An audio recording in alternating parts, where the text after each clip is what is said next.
All right. What's up, guys? It's my first time doing a stream like this. So I don't even know if we're live. Can you guys let me know if we're live? Had some technical difficulties. I apologize for the delay. I didn't get any sleep last night. So I was supposed to do a little stream yesterday. I'm sorry about that. I'm sorry for the delays today. A lot been going on. A lot going through my mind. Like I said, didn't sleep very well. Doing a little new setup here. What you're seeing right now, I'm in the studio. Sorry, I'm just reading the chat here. Aloha, thank you, Mark. Appreciate it. And so what you see is behind me is the kitchen. This is like the backdrop here in the whatever studio. It's probably going to be a little janky here with my stream just because I'm actually on the computer figuring out how to do the stream, and also just, anyways, I don't want to make it about me, everything that happened with Charlie. Can you guys, I know some of you guys are probably keeping tabs on some of the different things that are going on with, what's going on Fox. I hear there's an update pretty soon. So I'm actually just going to tune into that here really quick and see if they're coming up with that. Give me one sec, guys. One sec. Part is they know exactly who and what they're looking for. So he had the intention to go, but there may have been in the back of his mind the idea that I'm going to go down. Can you guys hear the? And we'll find that out too when he's apprehended. And you guys hear the video? And we find out what was in his bag. If he had additional weapons, that'll indicate that. And does after this happened to Charlie, does anything change for President Trump's detail, for Vice President J.D. Vance? Well, I know I had a couple. And I apologize if there's any technical issues. Kind of my first time ever doing a stream quite like this. Seeing the whatever kitchen in the background.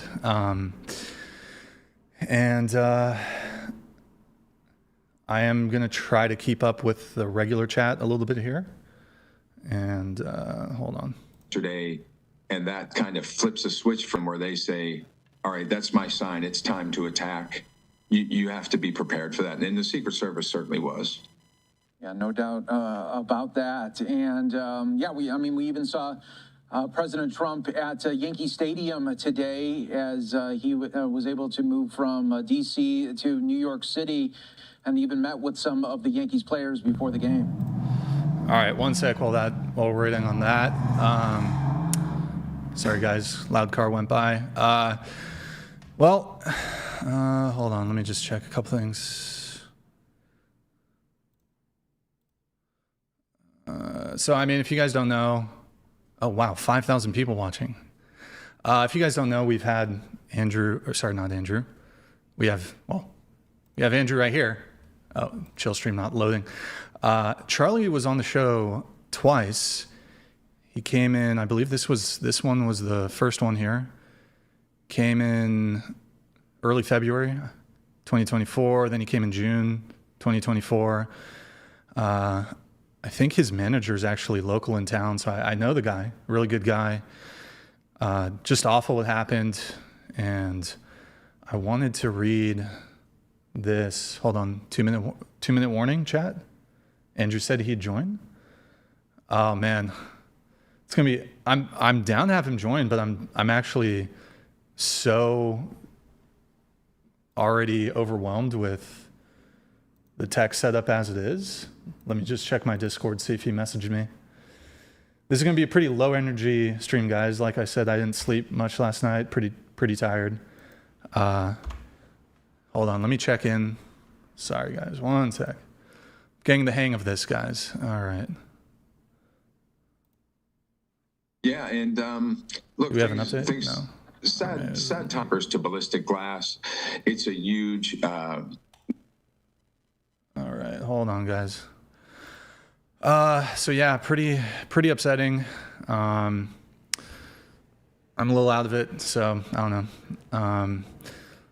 Kind of a lot going through my mind. Just absolute tragedy. And yeah, there are a couple things. I wanted to play this clip here, that just a nice little tribute edit I made yesterday from his first appearance. And I can tell you I'm super blessed. I have the best wife in the world. We have an amazing life. Building a family is the coolest thing ever. And my prayer for all of you is that you one day can do that. That's so cute. It's honestly the most joyful thing. And I've had some pretty amazing experiences. I've been very, very blessed. Very lucky, you could say, but very blessed is the word I would use. And the greatest joy I've ever had is coming home to my little daughter running up to my leg. There's nothing that even comes close to it. Not flying on Air Force One, not meeting with presidents. That pales in comparison to your little girl coming up and squeezing your leg. Oh. And I can tell you I'm super blessed. I have the best wife in the world. Okay. My bad. Here tonight, we appreciate the media and the partnership we have with you in helping us to get information out to the public so that we can catch this assassin and hold him accountable. We are going to share a portion of a video and that we have of the suspect, as well as some new stills. Those have already been released, but we want to make sure that they get as much attention as possible so that we can get help from the public in tracking down this evil human being. So we're going to cue up the video right now. Show that. I've asked Commissioner Bo Mason if he would narrate to you what is happening in this video. Thank you, Governor. Bo Mason, Commissioner for the Utah Department of Public Safety. If you look up to the top left, you'll see the building where the shooter was proned out in the top left corner. We'll go ahead and play that video, and I'll narrate as we walk through that.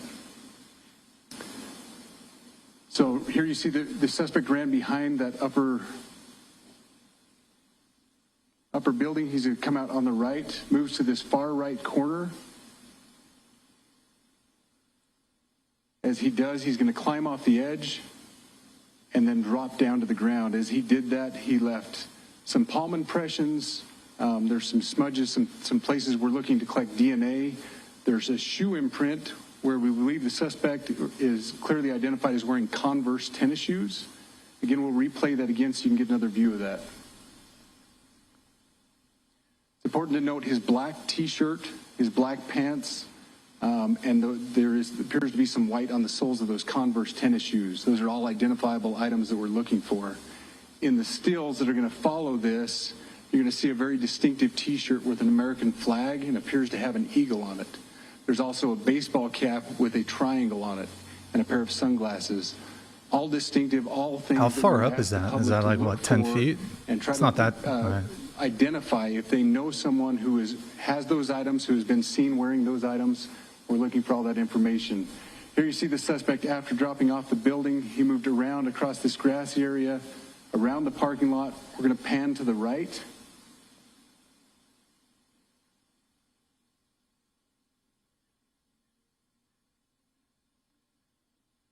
After he crosses the street, this is where he moves over into the wooded area.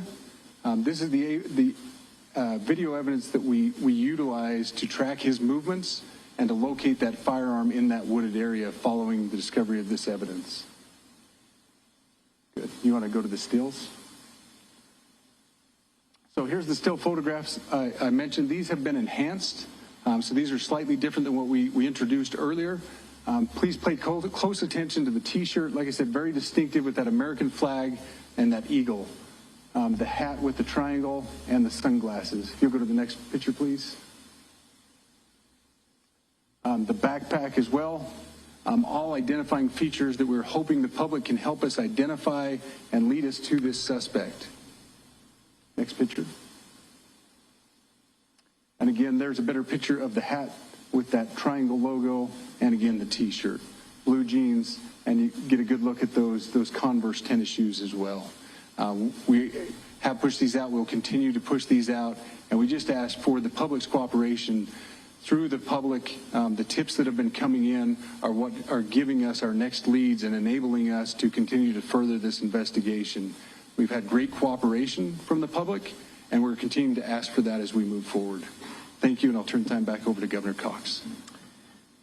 Thank you so much, Commissioner Mason. I want to thank Director Patel and his team. It's great to have them on the ground with us tonight. We've had several briefings, and he's had an opportunity to walk the crime scene. We appreciate our local law enforcement here. Again, we have Mike Smith, who is the county sheriff here. We have all of our local chiefs of police that are here as well, all working hand in hand with the state and with the FBI as we move forward with this investigation. Now, I'll just give you a little warning. We will not be taking any questions at this time. We're giving you the latest information we have, being as transparent with everything that we have. But I do want to share a couple things that I think are important. We cannot do our job without the public's help right now. The public has answered our call for action. So far, we've received more than 7,000 leads and tips.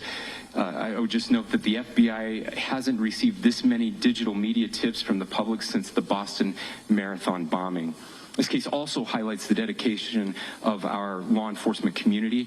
We have 20 federal, state, and local law enforcement partners that are working shoulder to shoulder to find the person who committed this horrific crime.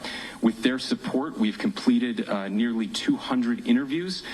As you're aware, as has already been reported, the FBI is offering a $100,000 reward for information leading to the identification and arrest of the person responsible for the murder of Charlie Kirk. We also continue to implore the public to support this investigation and come forward with any information. We are truly hopeful that this video and new photos will lead to even more tips. We are processing. We have an incredible team, a state and federal team working together to process those tips. We're going out in tandem to interview any potential person of interest or suspects. But we need, again, we need as much help as we can possibly get. Any videos or photos that you might have, the public, should be submitted to our digital media tip line, which is www.fbi.gov/Utah Valley shooting, all lowercase. Again, that is fbi.gov/Utah Valley shooting, all lowercase. You can also provide general tips about the shooting by calling 1-800-CALL-FBI. That's 1-800-CALL-FBI, or at tips.fbi.gov. This is, I would just say, this is not just a local matter here in Utah. We have people all over the country that are helping to bring this perpetrator to justice for Charlie Kirk and his family. I will just add as well that, as was mentioned, there is a lot of forensic evidence that is being processed right now at both the state lab and the and federal labs, federal lab in on the East Coast. So we are working in tandem together. I would also just add a word of note for those people who are spending so much time on social media. I think Charlie said it best, that when things get bad, we should put our phones down and spend a little time with our families. There is a tremendous amount of disinformation. We are tracking our team, the state team, and I'm sure the federal team as well. What we're seeing is our adversaries want violence. China, we have bots from Russia, China, all over the world that are trying to instill disinformation and encourage violence. I would encourage you to ignore those, to turn off those streams, and to spend a little more time with our families. We desperately need some healing. We'll have more to say about that in the days and weeks to come. More than anything, we are going to catch this person. Last thing I will just say is we've been working with our attorneys, getting everything that we need, affidavits ready, so that we can pursue the death penalty in this case, and that will happen here in the state of Utah. Again, to the public, to those who are grieving, thank you for your prayers. I know we are feeling those prayers. I know the Kirk family is feeling those prayers as well. We pray that God will bless our nation at this very dark time. We can start healing by finding this perpetrator and holding him accountable, and we need your help to do that. Thank you. All right. right, there is the I update. think that's the it. 7,000 Hold on tips one have sec. come in. They are continuing to comb through those tips, and they want the public's help. Again, So they still don't have the guy. Showing some new video, some new photos as well, and we got that. All right. They don't have the guy. Could you guys imagine if they don't catch him? Hold on. Let's see what's going on with Cash. Does he have an update? No, this is just... Oh, they put the... He already released this an hour ago. Okay, so there isn't really too much new in that update. Although they did have in the press conference, they had the video of him jumping off or jumping down from the building. Yeah, man. 1993, 2025. He's younger than me. That's crazy. Achieved so much. He was what, 31? I'm 36. Wanted to come in, it seems. Oh, let me check. Andrew wants to come. Let me see. Let me check. Did he text me? Sorry, guys. I'm like multi-managing a couple different things here. New to this. My apologies. I don't see him in the Discord. One sec. Okay. Call Andrew. Yeah, I'm down to call Andrew. Just, is that what he's saying in his stream? Yeah, man. Imagine if it's like a JFK thing, or just 30 years, 40, 50, 60, 70 years.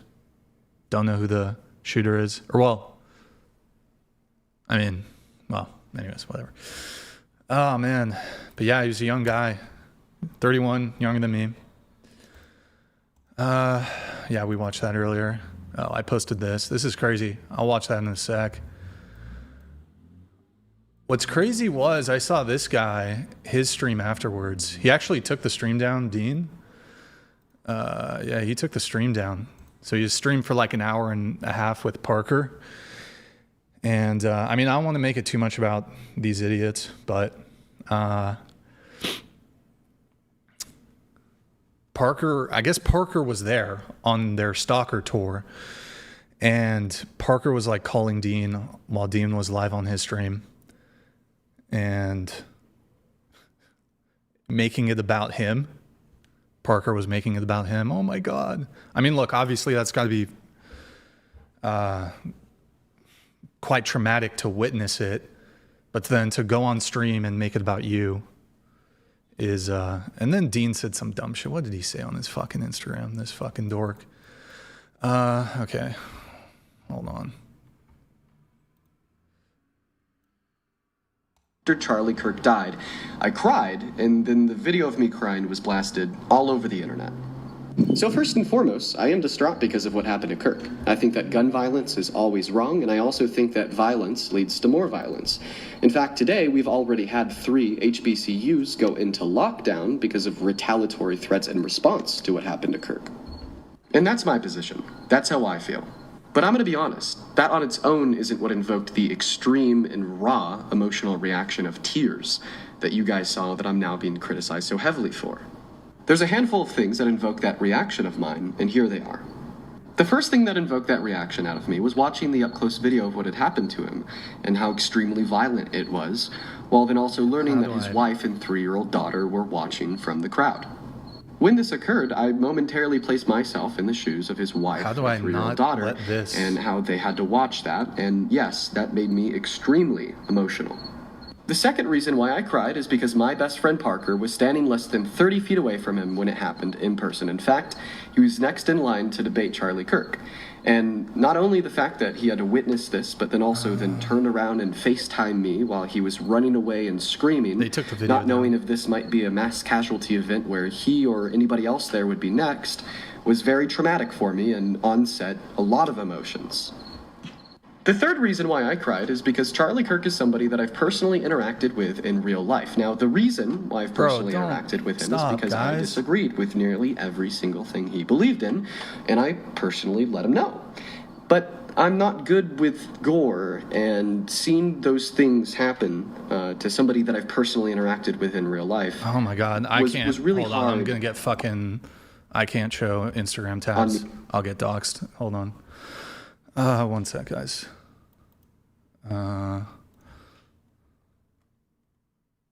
Does Dean have?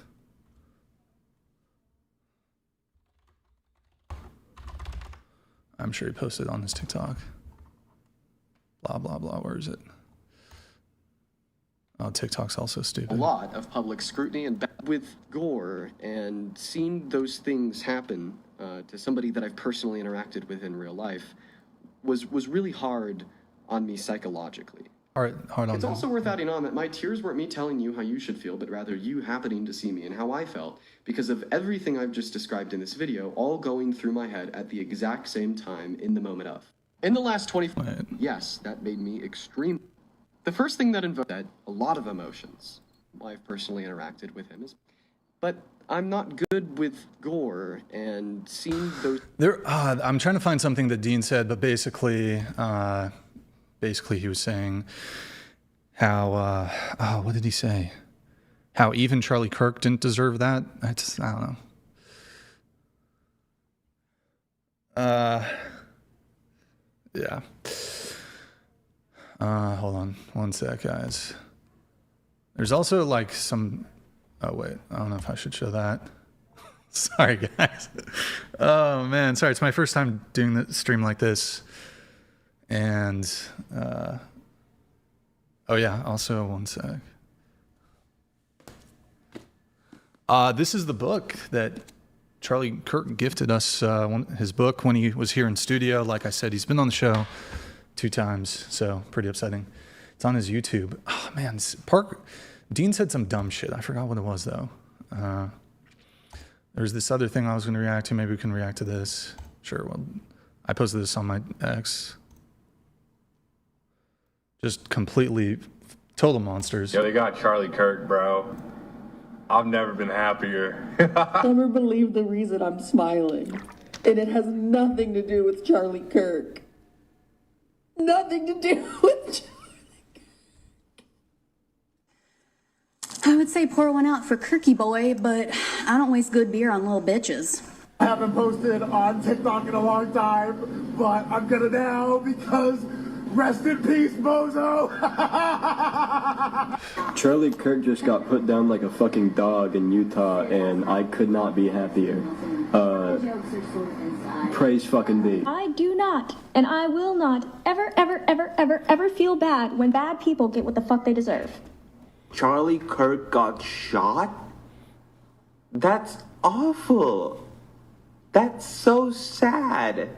Hope he recovers well. I just heard that someone shot Charlie Kirk? Dang it. Shucks.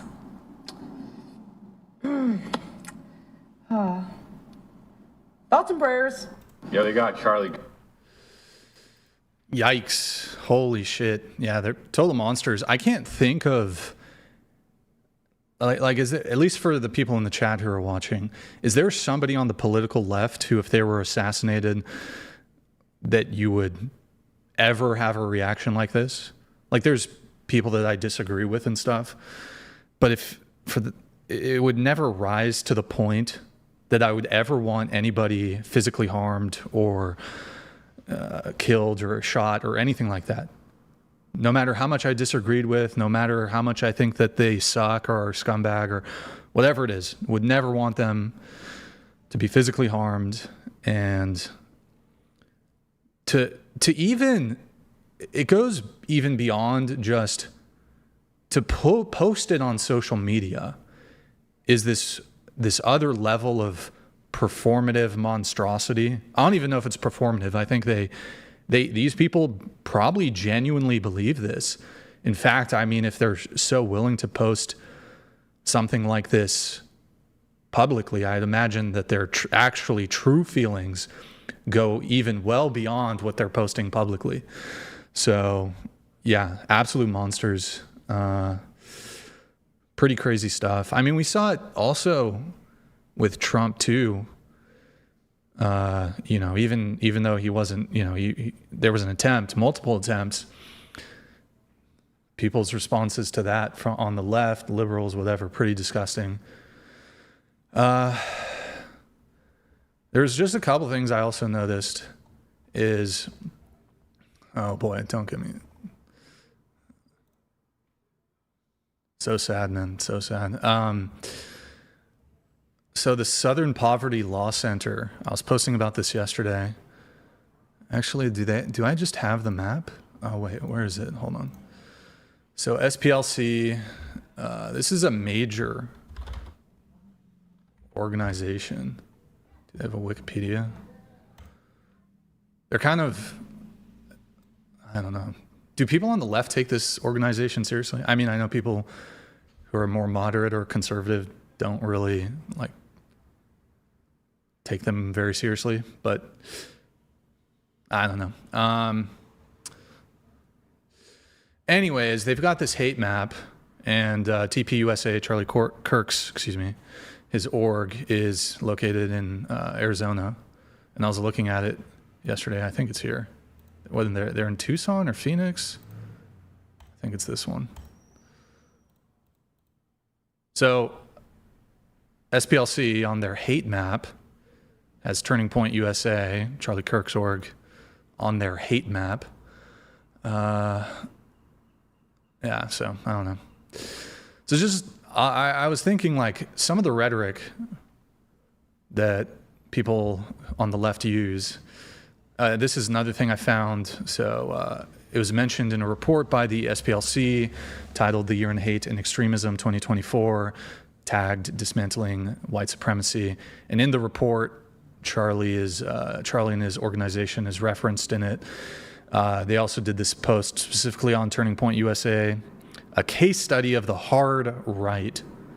I assume hard right just means far right. I don't think Charlie Kirk is far right. I mean, Andrew rated us. Yo, Andrew, thank you so much, man. I hope you had a good stream. While I was getting my own stream set up here, I was watching your stream, and definitely echo a lot of what you had to say, how you feel, man. I texted with you and Rachel yesterday, and yeah, man, totally fucked up, totally messed up. Thank you for the raid, man. Just puts a lot of things in perspective, and I just hope you and Rachel are doing okay. I know that, you have a lot of stuff scheduled. You do public events. I mean, I kind of just keep to myself here in California, but you do a lot of public events, man. So both of us have to be careful, but you got to be really careful, man. I don't know. But I hope you're doing okay. I'm gonna need protection, if you know what I mean. Maybe we can go shooting sometime, because I've been procrastinating on that. Yeah, get a metal detector. Yeah, we're gonna have to beef up our security a little bit. I'm not gonna disclose some of the stuff that's happened in the past, but we do have security protocol in place. Obviously, I mean, there's definitely ways we can improve it. But yeah, definitely need to up the security protocols. Thank you again for the raid, though, Andrew. Appreciate it. Like I said, hope you're doing okay. And welcome, Crucible Crew. We were just reviewing the Southern Poverty Law Center. I was tweeting about it yesterday. I think Andrew reposted a couple of these on his X. Andrew's had some interesting, here, let's pull up what kind of crazy shit.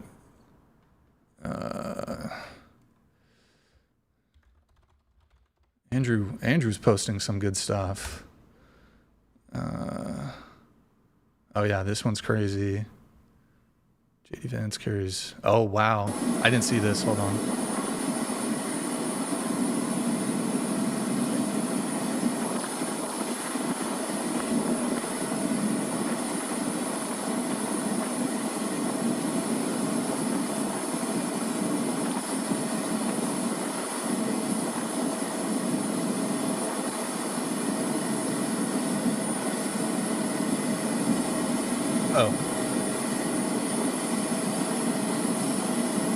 Is Andrew still streaming? Sorry. Hold on, I should have clicked.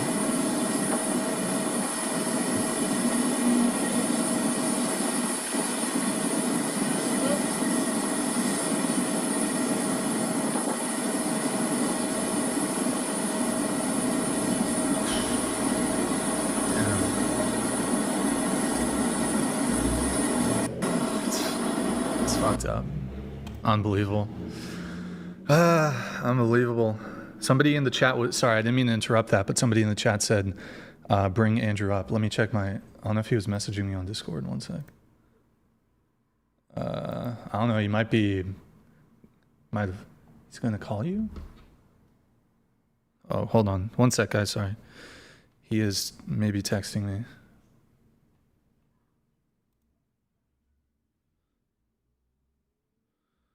Did you?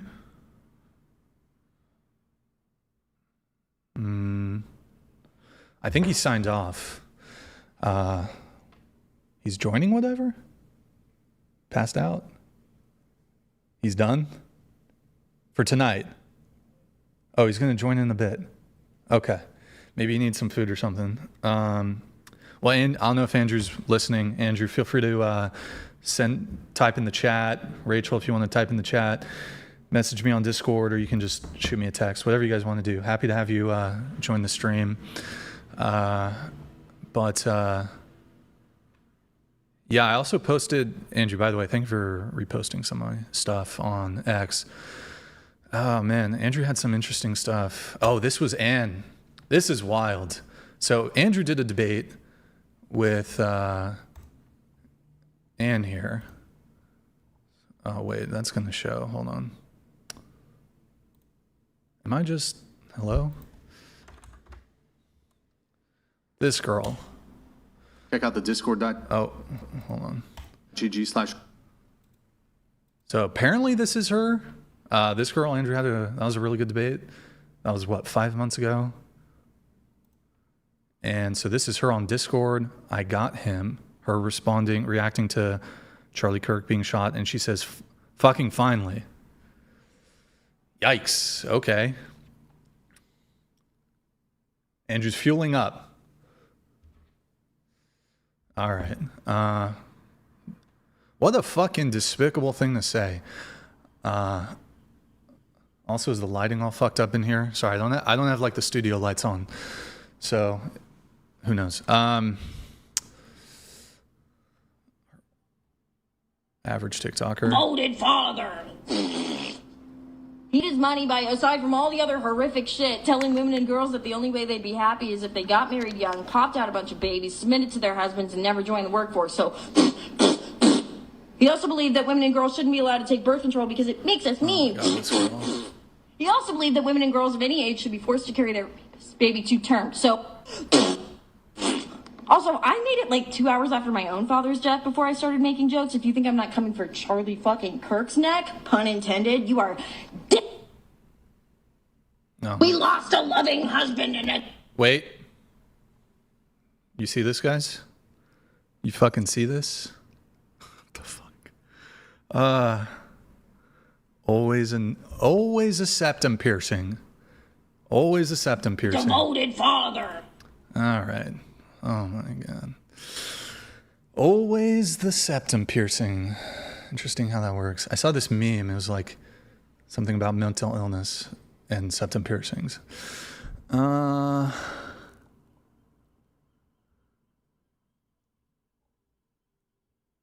What's this? I'm gonna have to zoom into this. Is this something like on the bullet casings?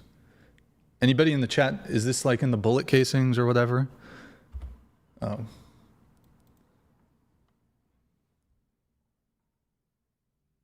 There was a message on the bullet casings, maybe? Or is that fake news? Oh my God, what am I doing? Scuffed. How do I? Holy shit. Oh, there we go. Was there something written on the bullets or the bullet casing? Do you guys know what it said, chat? Oh, the chat's going way too fast. Sorry, hold on. Also, some people send some chats through. Let me respond to people. One sec. Also, they should change this to assassination. Hold on. Inspect element. Let me help them. Let me help them out really quick. Wait. Hold on. Come on. Assassination. There we go. All right, fixed. Fucking Wikipedia's retarded. Hold on. Potential. Where is it? Where is it? The fucking chatter about this. Wait.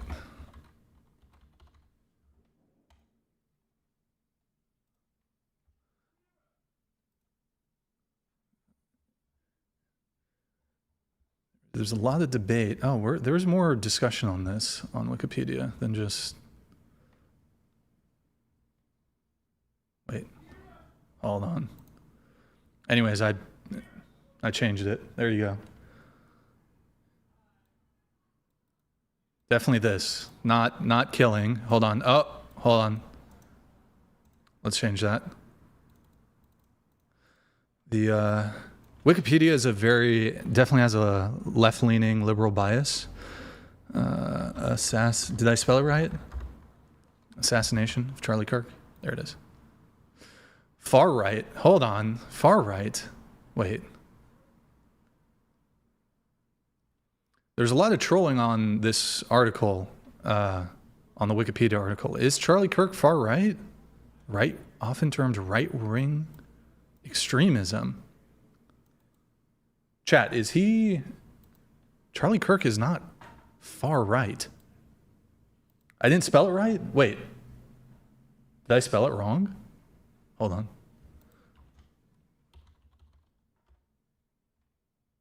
Did I...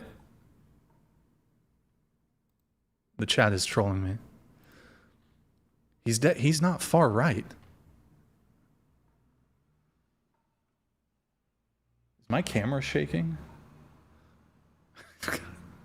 I don't know. Sorry, guys. My tech situation's all fucked up. Far right? What? What's his actual Wikipedia say?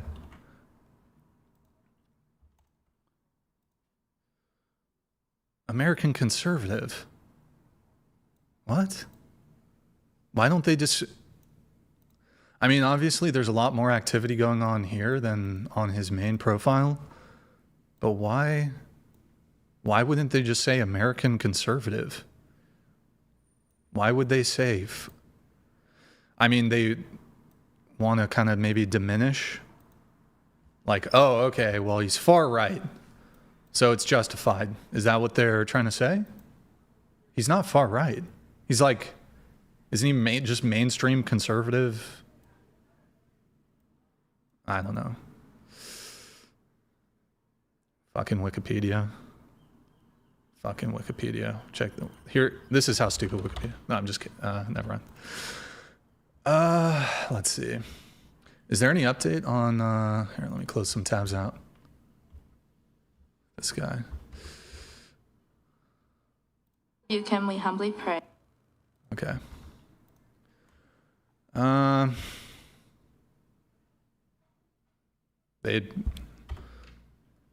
wait. Holy shit, did you guys see that? They changed it. Did you see that?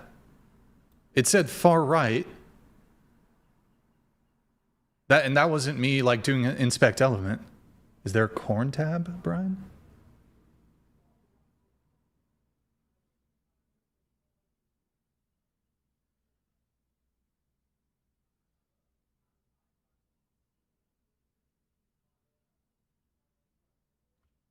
Oh, well, I did inspect element here. I wasn't actually editing the I wasn't editing the actual article.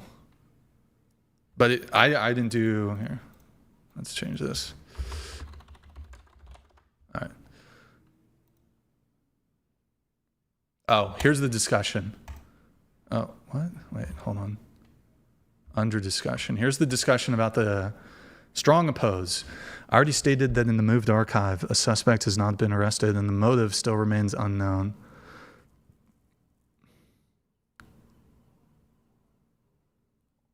Oppose. Killing is preferable at present given the lack of any identified shooter and therefore motive. Okay. Without a shooter and without a known motive, I think we should stick to the verifiable killing. They changed the picture title back? New evidence? Wait, what? Video of the suspect. Oh, we saw that. We saw that in the Live Now thing. Wait, hold on. Oh, it's getting really. Hold on. Hold on, guys. I'm gonna turn the studio. Unless, is it okay? One sec. Oh shit! What the fuck? Sorry.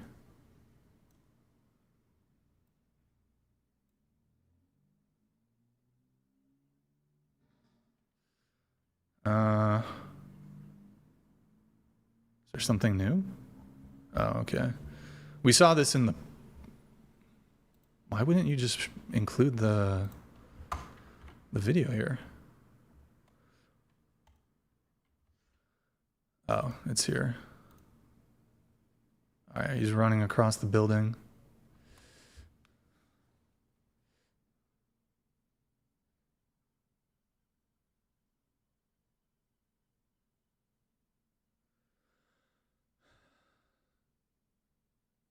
Okay, so what? Let's say he's 5'10". So that looks like 15, 20 feet. Oh, dude. That's got to be a young guy, because if that was me, I'd probably die from that fall. I've got like back issues though, and I'm fat, so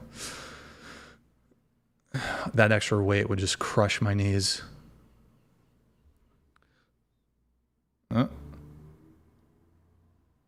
Crucible.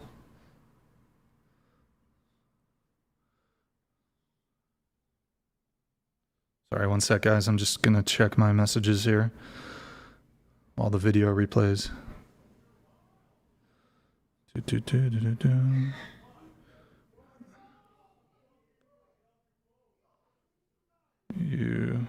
One sec, I'm texting Andrew.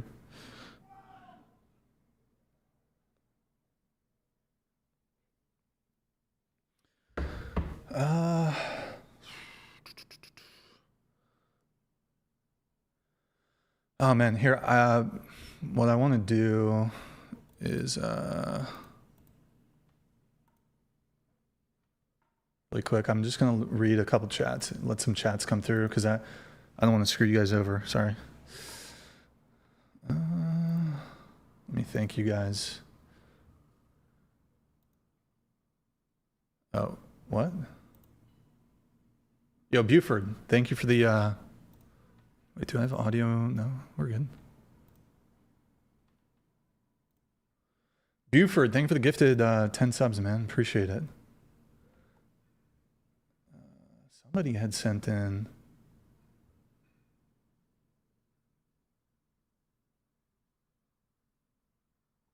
Didn't somebody send in a 50?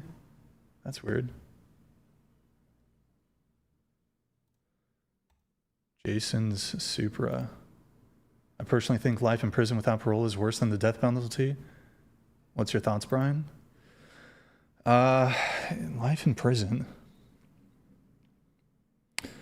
I guess it depends, right? Oh my God, that's what the girls should say on the show. I'm turning into the women from the show. I say like a lot now too. I mean, I could see though from the perspective of the person who perpetrated the crime, I suppose they might be like, well, I'm actually comfortable just living out the rest of my life in prison. Maybe they don't want to die, or maybe for them, the worst thing would be to die. I don't know. So if it was me though, would I rather have life in prison or be, oh man, I don't know. There's like this survival instinct in me that even if I was in a really terrible situation, I wouldn't want to die. So I think I'd rather live the rest of my life in prison without the chance of parole. Yeah.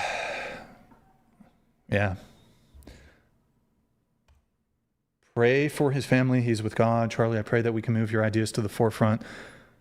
I pray for your children and wife. Wait, can I just get the I might just have let the TTS do the trick for me.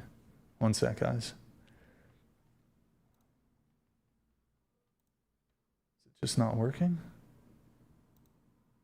Tips. Why is the TTS not working? Scuffed, as usual.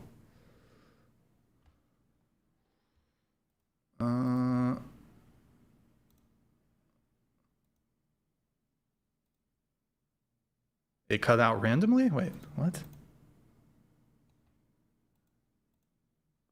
Just watching the Crucible live stream at the same time and it cut out and we can't view any of Andrew's videos? Is that true, chat?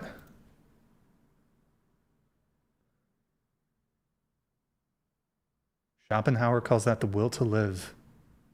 Crucible still, is he back on YouTube? I don't know. Did Andrew like watch it? Maybe he watched the actual shooting on stream? I don't know.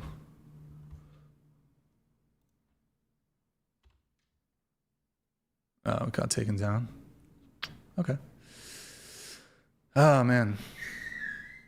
Is there... Oh, let's get to Kylie. What the fuck, Kylie? Any update? Nope. Okay.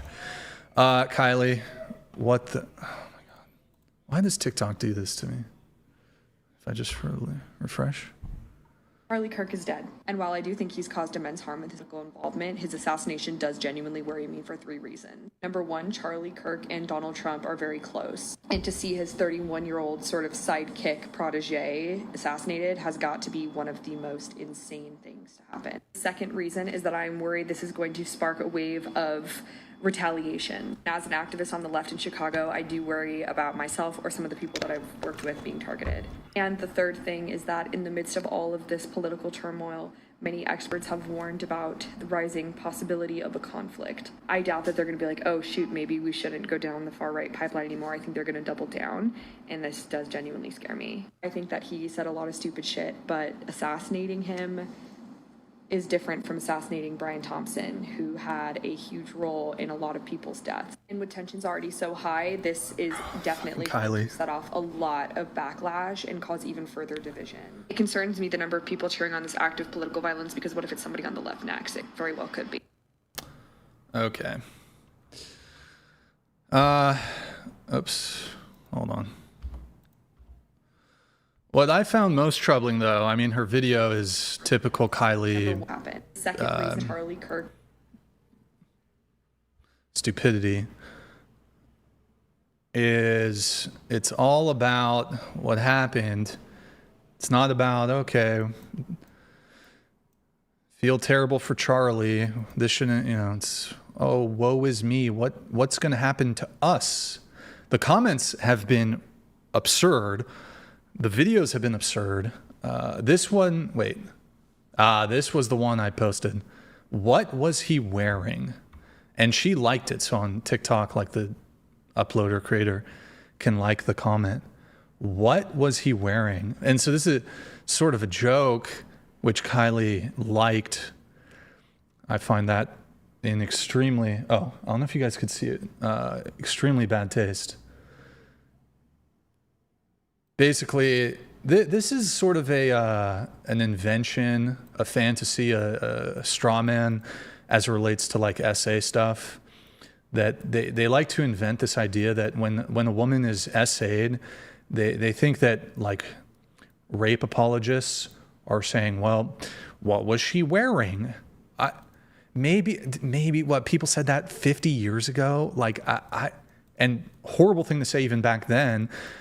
I don't hear people ever justifying essay of women by saying, what was he wearing? This is just one of these feminist strawmans, and Crucible YouTube is gone? What? Sorry, I'm reading the chat here. Hold on.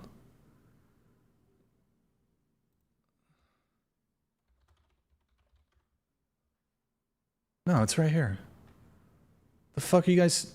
I don't know what happened to the Crucible YouTube channel. It's right here.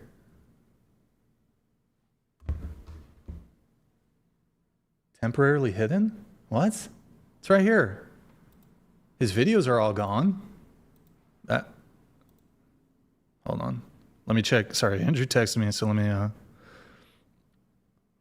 playlist. Welcome. It's right here.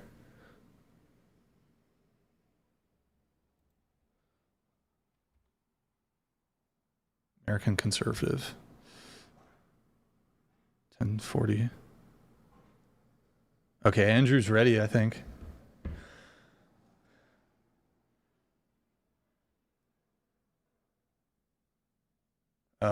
There was some drama. Okay, that makes sense. Here, hate map. I'm gonna close out some tabs. But yeah, this is kind of despicable. I think they did yeah. What was he wearing? I don't know.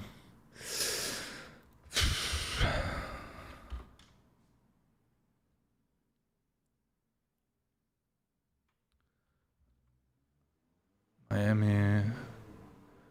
I think we're gonna get Andrew in a bit, so let me just do some of the chats. Oh shit. I'm in the video. Sorry. Yo guys, thank you for all the memberships. Thank you for those of you watching on Twitch. Thank you for the Prime subs. I don't know why the TTS isn't working. A public assassination of a citizen while he's hosting a friendly debate about ideologies is unjust and inhumane, period. RIP. True. Yeah. And also, I don't know. It's like, think of wasn't there like 3,000 people gathered to watch? Some of them were Team Charlie, some of them were opposed to him. I mean, you've just basically traumatized 3,000 people also. People probably on your side, I guess. I don't know. It's just, hold on.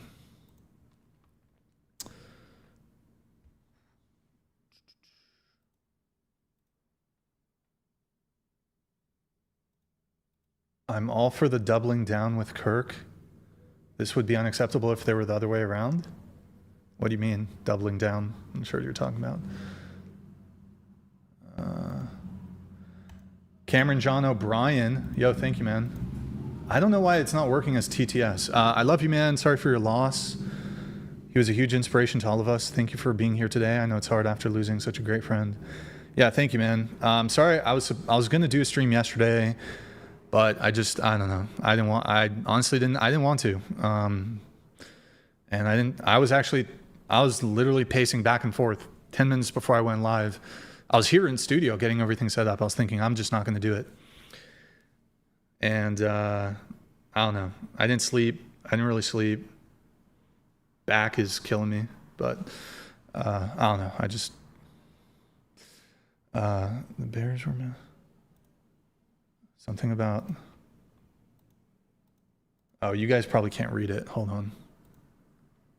I don't know what kind of background I can put. So you guys can actually read the chats.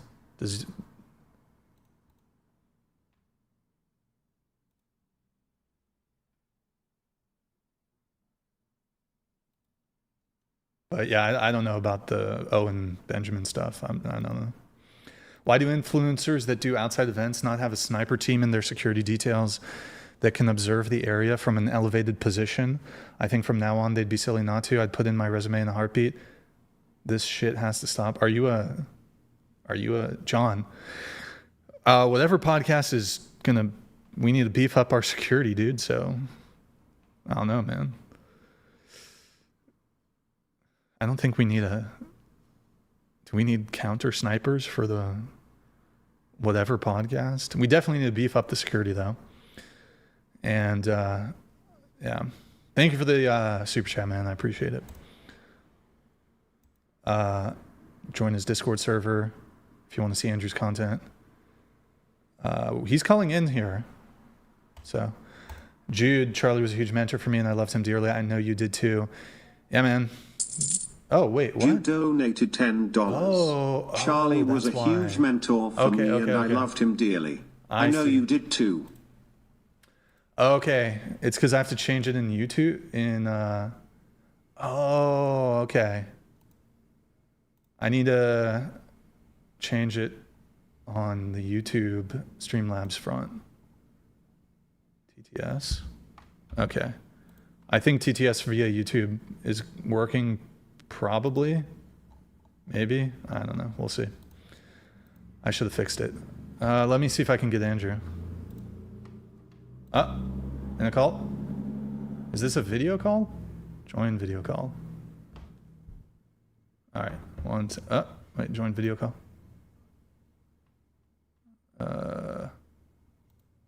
Hello, Andrew? Wait. Yeah, can you hear me? I can hear you. Are you, oh, there it is. Hold on. Are you streaming also, Andrew, or are you just, No. No? Okay. No, I sent the audience over to you earlier. Oh, thank you, man. I was just finishing up as you were getting started, so I think I had somewhere around 15,000 live between the two platforms. So we sent them on over to, of course, my good friend Brian Atlas. Thank you, man. I know you're covering all of this, Brian, but stop doing that. I want to hear something totally different. You've had Charlie Kirk in your studio many times. He did multiple debates with various women who were on the podcast. Tell us about Charlie Kirk, the person, your interactions with him, bro. Yeah, absolutely. By the way, I'm going to get right into that. I'm doing a bit of a new tech setup here. So I'm trying to I'm going to answer your question, but I'm just trying to see if I can get you on screen here. Give me one sec. Just one sec. Because I'm usually not, this is probably going to be the easiest thing here. So hold on. We'll do this. Yes, be dwarfed by the presence of Andrew. Oh, yeah? Be dwarfed. Oh, shit. What now? Oh, yeah. That's fair. Yeah, so we had Charlie. And by the way, even before I started my podcast, I was watching Charlie. Like, I was watching his campus stuff. I mean, I think he'd been doing that since 2017 for a really long time. So I was aware of Charlie well before I started my podcast, well before he even came on. I'd watch Charlie, I'd watch Steven Crowder, I'd watch, some of the Daily Wire stuff, like Michael Knowles, all that stuff. All those people. And, but we had Charlie on in, it was like January, February 2024. We had him on a second time in June of 2025. And let's start with the first time you had him on. Yeah. Charlie Kirk walks in the studio. Yeah. This is a large man, yeah? He's tall. He's 6'5" or something. Tall guy. Did he give you the Kirk smile? Oh, yeah. He came in. He had his, entourage around him. And I give him a big handshake. He's got a big smile on his face. And he greets me. And he greets the rest of my staff. Very friendly guy. Nice, super nice guy. And then, he was only able to, do a brief period of, being on the actual show. So he pretty much, we already had the guests ready to go. And he comes to the table. There's like the 8, 9 girls or whatever. He introduces himself. He's super polite to everybody. I think he maybe even, I don't know if he shook everybody's hand, but, introduced himself, cracked a joke or two. And then we did the show. And he was, he was very polite on the show. Very nice guy. Streamed with us for 2-3 hours. And then, he had to go he had to take off. And, I went back. I said, hey, thanks for coming on. Thanked his whole team. His team was great too. Everybody over there's super awesome. I think I don't know if it's exactly his manager. Lives here in Santa Barbara, local guy. How did the women respond to him? At first, I think some of them recognized him, And, you know, he's got all these viral videos where he's like debating people on college campuses. But so at first, I think they were a bit, a little nervous. Intimidated? A little intimidated because they're like, oh shit.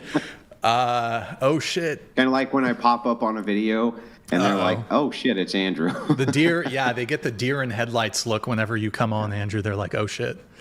Yeah, and hold on, let me just check one thing. But as he started talking and just, you know, he wasn't like really saying anything mean to the girls or anything. But as he started talking, and we've seen this with some of the other guests too, where the guests will win them over, like over a period of time. Charlie Kirk won those girls over. And did he win you over? Well, I mean, I already was a fan of the guy. I already liked the guy before he even came on the show. You know how sometimes they have the old adage, never meet your heroes, right? Because, you know, perhaps they're kind of pricks or jerks or this type of thing, and they have a public persona that they don't live up to behind the scenes. And in this case, it seems like the public persona lived up to the private persona when the cameras weren't rolling. He was a very decent man. At least that's what I'm getting from you. Mm.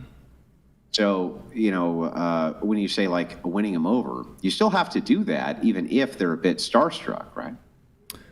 Yeah. Yeah, no. And I mean, I was stoked to have him. He left a really great impression on me from that first appearance. And I'd been in contact with his team afterwards, and then we had him on like a couple months later, and this was all ramping up to the 2024 election. And yeah, it was great to have him on. And I don't know, it's just, to me, it's still, the whole thing feels like a fever dream. Like it doesn't even feel real. Like, here's this person I met on a few different occasions who was horrifically assassinated. Yeah, assassinated. Horrifically. Now, Brian, did you watch the close-ups, didn't you? So, yeah, I woke up yesterday, and usually the first thing I do when I wake up is I don't know, just check my phone. And I had like a link. First thing I saw yesterday was I saw the video, like the close-up video. And yeah, it's just completely shocking, completely disgusting. And yeah, just did it kill you over? Like, were you in shock? Couldn't really believe what you were seeing? Seemed surreal. Yeah. I mean, I almost hopped out of bed in a panic, like, holy fuck. I don't know. And I know yeah. it's difficult. I know it's difficult to talk about. I get that. Yeah. I will say, real quick, I'm going to have a quick drink with the whatever audience. I haven't seen you guys in a long time. That has nothing to do, of course, my relationship with whatever or Brian Atlas. We both have a lot of stuff going on. It's very, very good to see all of you. I'm going to have a drink in a kind of celebratory memorial of Charlie Kirk. We'll have one real quick. Tastes great. And I'm going to tell you a story. After... Sorry. For some reason, you froze. I don't know why. Go ahead. You saw that. When all of this was going on, all this madness was going on, I got a text in the evening from one Brian Atlas. The very first thing he said, he sent a text over to my wife too, were these words, "Are you okay?" The question there wasn't just a matter of physical safety, of course. I don't think that Brian necessarily had any worries on that front. The "are you okay" is, I think when guys like me and him see something like that, we instantly understand, could have been me. It could have been Brian. That could have been any number of creators that we know who do IRL events. By the way, he wasn't the only one. Pearl Davis, first thing that she texted me is, "Are you okay?" But Brian didn't hyper focus on himself, but rather was asking the legitimate, genuine question, like, man, are you doing all right? Are you feeling all right? Is that because of how gut-wrenching that was, Brian? Well, I mean, I was going through it, and I mean, I'm sure, you know, we're in the sphere, and I figured you guys seeing that you must have been feeling what I felt. And, you know, I don't know if you've had conversations with him or anything like that, but when something like this happens, it sort of has a impact on all of us. So I just, you know, you and me, we've known each other for a couple years, and I don't think either of us wants to. We've been friends for a long time. Yeah. And the thing is like, you know, I get it. My wife, she just smiled and she was like, you know, thank God for Brian, because what happened, I got the close up. I don't know if it was before anybody, but it was very, very, very early on, before basically anybody I saw had it. It was sent over to me by somebody who was at the event, and he was in law enforcement. And he said, Andrew, all he said was this. He was like, I don't think so. And I knew exactly what he meant. I knew exactly what he meant when he said, I don't think so. And and what he was saying to me too there was like, tell me I'm wrong, right? Like, please tell me I'm wrong. When he said, I don't think so. And what I sent back to him is, I don't think so either. And my wife, she was crying. She was like, no, there's no way. He's not dead. He's not dead. And I after I saw that video, right, I said, don't look at this. But I'm confident he's gone.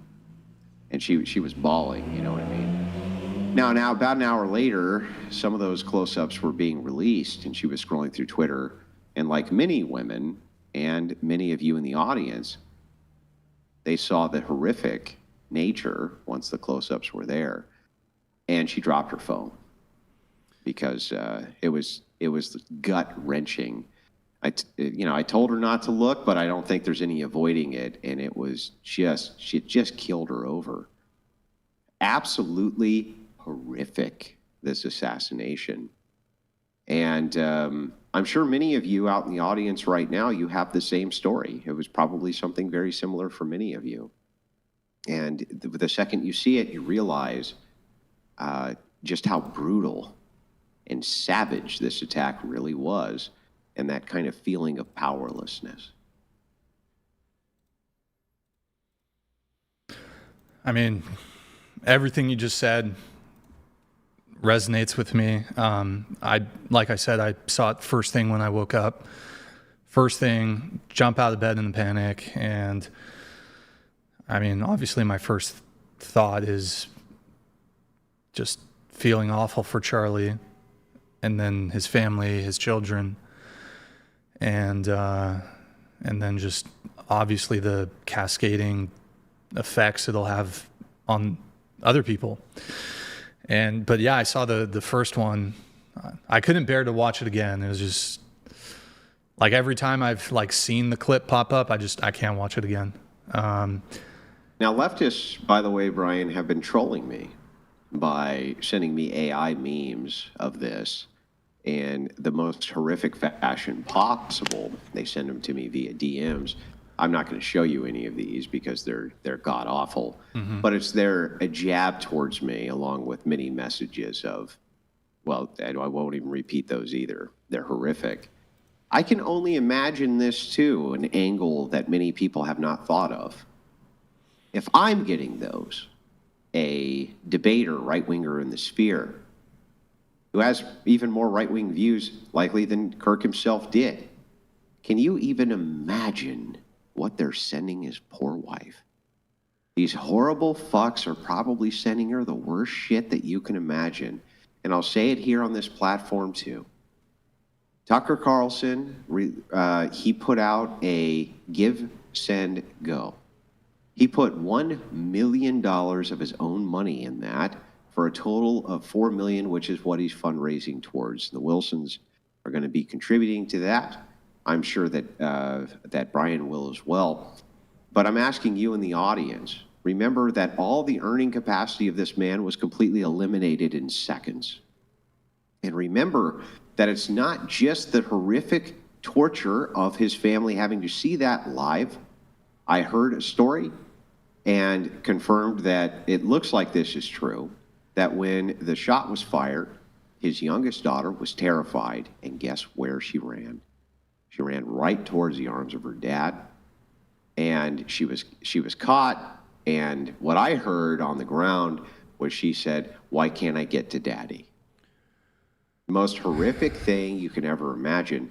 And if you think that these fucking merciless bastards aren't sending that poor woman the most horrific shit you can imagine, you're wrong. Because they are.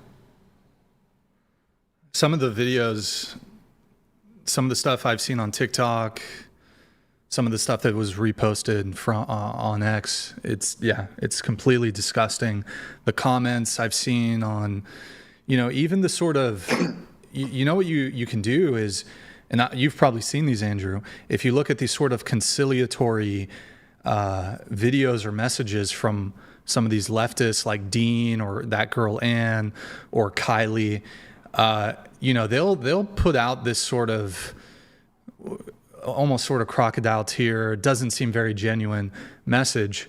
But if you look at the comments section, the comments on their video, which says, they'll say violence is never a solution, blah, blah, blah.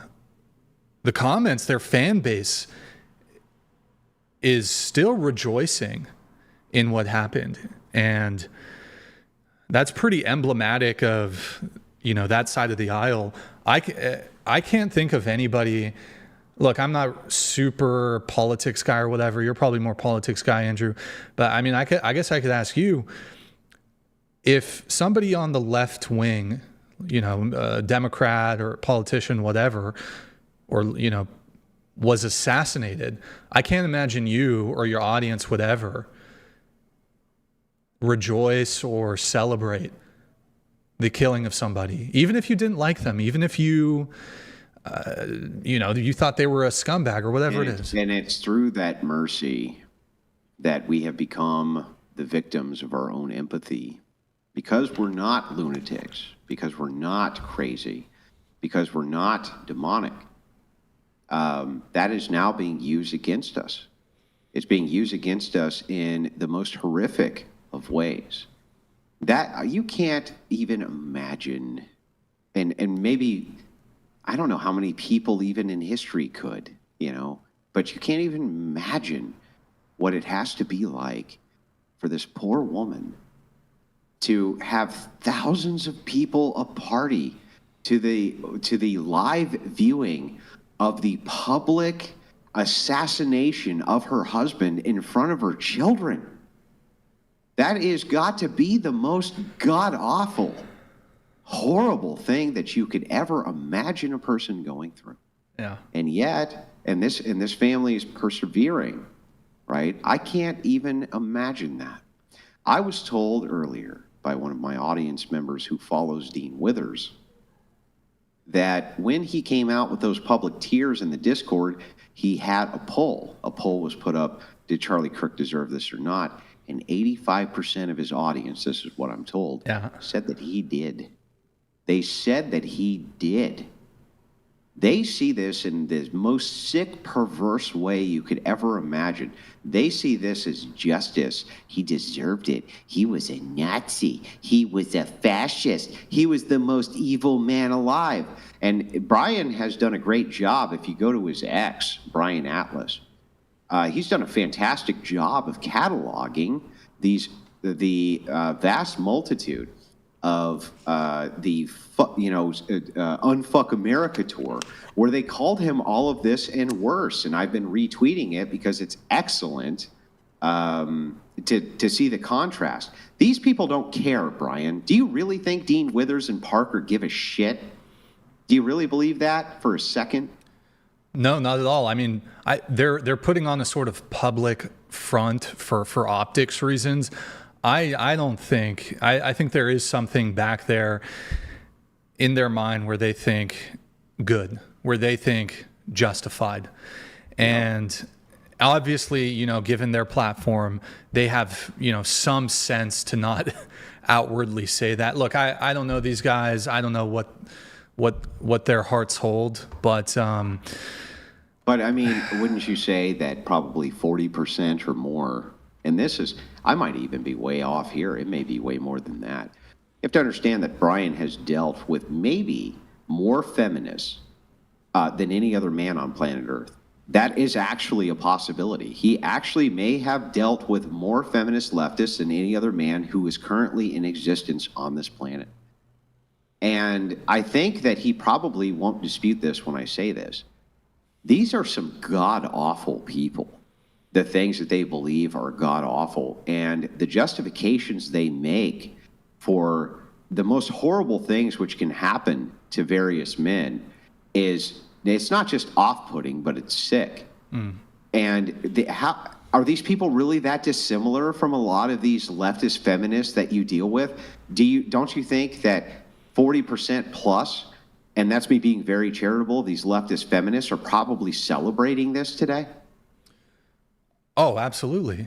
Absolutely. Yeah. And I mean, you raised a really good point, and it was something that I was kind of discussing a little bit on my X, is they use terms like fascist, like Nazi, like extremist, like far right, like all these terms, sexist, racist, whatever it is. That girl, Anne, who you had, I reacted to it on stream earlier. You posted her thing and from her Discord, interestingly enough, if you look at her TikTok, she's doing, you know, she's crying about it.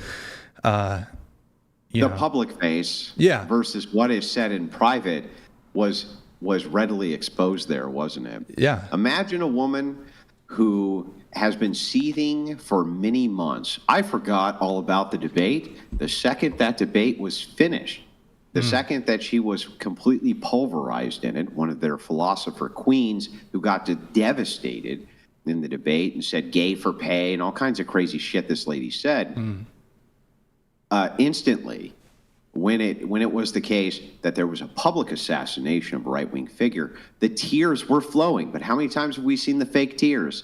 And then we find out in her Discord, she said, got him, fucked it, you know what I mean? I got him, guys, you know what I mean? Anything to get that kind of validation privately and then publicly, in the public front. Oh, I can't believe that they can't. It's all bullshit. Yeah. It's all a game. And listen, one thing that Brian can tell you and can confirm, I've been in that studio I don't know how many times. A lot of times, the forward face that these women put on, especially these feminists, completely in opposition to what they actually believe, and you have to draw it out like poison. It's true. Yeah. It's true. And actually, I saw that Anne girl that we were just talking about on her X. She said that Charlie Kirk is these things. I forgot. I think she said he was a racist. I don't want to misquote her, but he's a racist, extremist, sexist. I think she said fascist. I don't know. I don't even think these people could probably define what fascism is. But I think, and this is something I mentioned, I think this rhetoric is dangerous, where they're trying to label people, and most of these people don't even know what these terms mean. Oh, this person's a fascist. Okay, he's a Nazi. Well, okay, what should we do with Nazis? I mean, these people,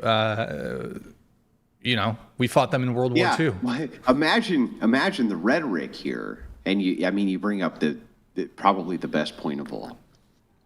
If the rhetoric is, you're the moral equivalent of men who rounded up people, put them in a cattle cart in order to ethnically cleanse them in the most horrific ways possible. That's what you're the moral equivalency to. Yeah. You can't then go out publicly and say, but I feel really bad that if you're the moral equivalency of that thing, then it's actually worse for you to go out and publicly say, but I didn't want anything bad to happen to him. Why wouldn't you want bad things to happen to Nazis? Why wouldn't you want bad things to happen to these people who are trying to ethnically cleanse the entire world? That's the contradiction, the upfront contradiction. And that's how you know they're full of shit, Brian. They're full of shit. They don't give a flying about what happened to Kirk. They don't care. And they're celebrating it. Yeah. This chat knows it. You know it. We all know it. And they're full of shit, bro. They're full of it. Yeah. And I mean, a lot of people on that side of the aisle, like especially some of these younger TikTok people, Dean, Parker, they happily engaged in this sort of fiery rhetoric, basically just trying to label, because it's this strategy isn't really quite as effective as it used to be, but it was basically you call somebody a racist, whether there's any evidence for the claim or not. You call them a racist, oh my God. And most people just buy it. They just buy it. This person's a racist. This person's a Nazi. This person's a fascist, whatever it is. And then they get labeled, and then it makes it much easier to justify all kinds of, whether it's... Right. You're exactly right. Yeah. The idea here being, if you're an evil person because you've been labeled that, then anything we do to you is justified. Yeah. And how many times, I can't tell you how many times I've seen these types of posts from the various femoids. And I've debated many of the architects of whatever podcast destruction. And there have been many who have come for the whatever podcast in ways you can't even fathom they've come for it. And I've debated many of them. And always the idea here is I'm completely justified in doing whatever I want to Brian because Thing made me feel bad.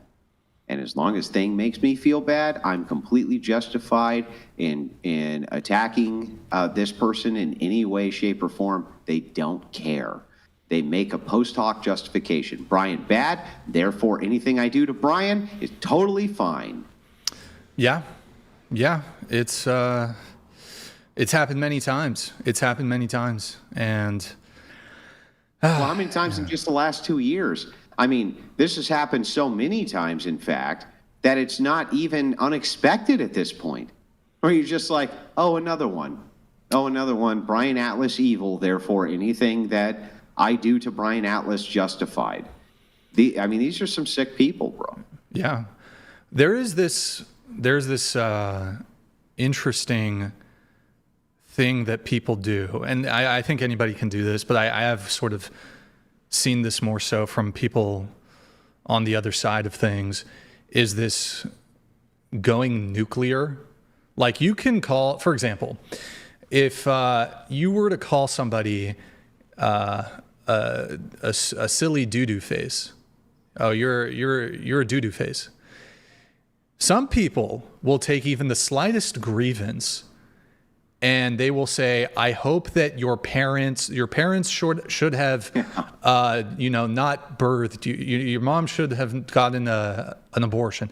Or I hope you, somebody unalives you. Just like crazy. I get that people, you don't like what somebody says or whatever it is, but there is this component of going nuclear where there's a disproportionality in the opposition's response to either imagined or perceived slights or grievances or just even differences of political ideology. And they can't even be reasoned with, right? Yeah. I've seen you try. I've seen Brian, like the audience doesn't know this, and Brian will never tell you this, right? But I'm going to tell you this anyway. Fuck Brian, right? What's he going to do? I'm on a show, I can say this if I want to. I've seen Brian try to reason with many of these people. Like, what are your actual grievances? What are these terrible crimes you think I've done?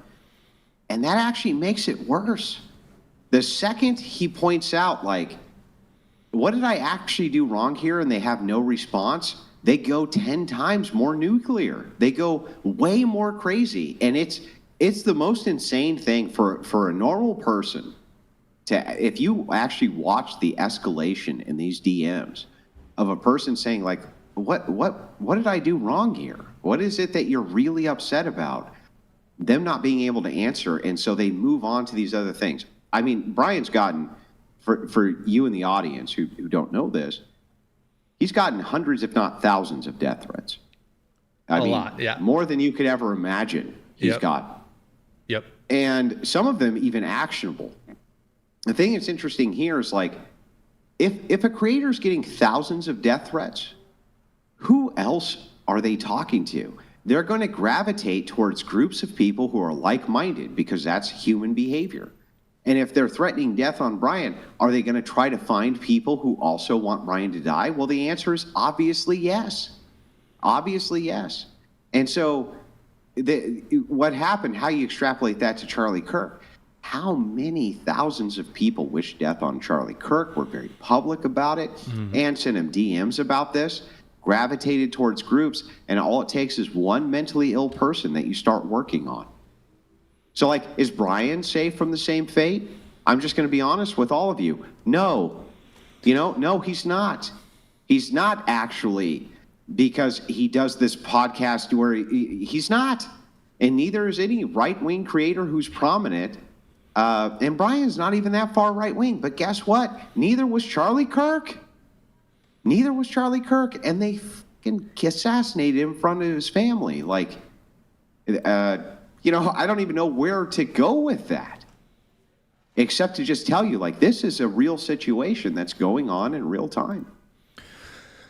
Yeah, I mean, I'm also just worried for you because, I mean, you engage with the politics stuff way more than me. You do more traveling. You do, I do a lot of IRL. I do a lot of IRL debates. You've done public stuff. Yeah. I do a lot of public stuff. I have a big one coming up in Nashville. But the modern day debate. Yeah, the modern day debate. It's going to be a huge event. I hope to see all of you there. But here's the thing. This has been my credo kind of from the beginning of the Crucible. Not one step back. Not one fucking step back. I'm not going to not do public engagements because of assassins. I've had assassins sent after me before. That was very public. Brian knows about that. Okay? And it's not the first time. It's probably not going to be the last time. We cannot take a single step back. We can't capitulate to the mob because they say that they're going to kill us with their rifles and this and that. We do have to be smart, and we can't for a second forget what happened here, but we can't take a single step back. We have to continue the public speaking tours. We have to continue the public dialogue and debate. And Brian, fuck these people, yeah? Fuck them. Yeah.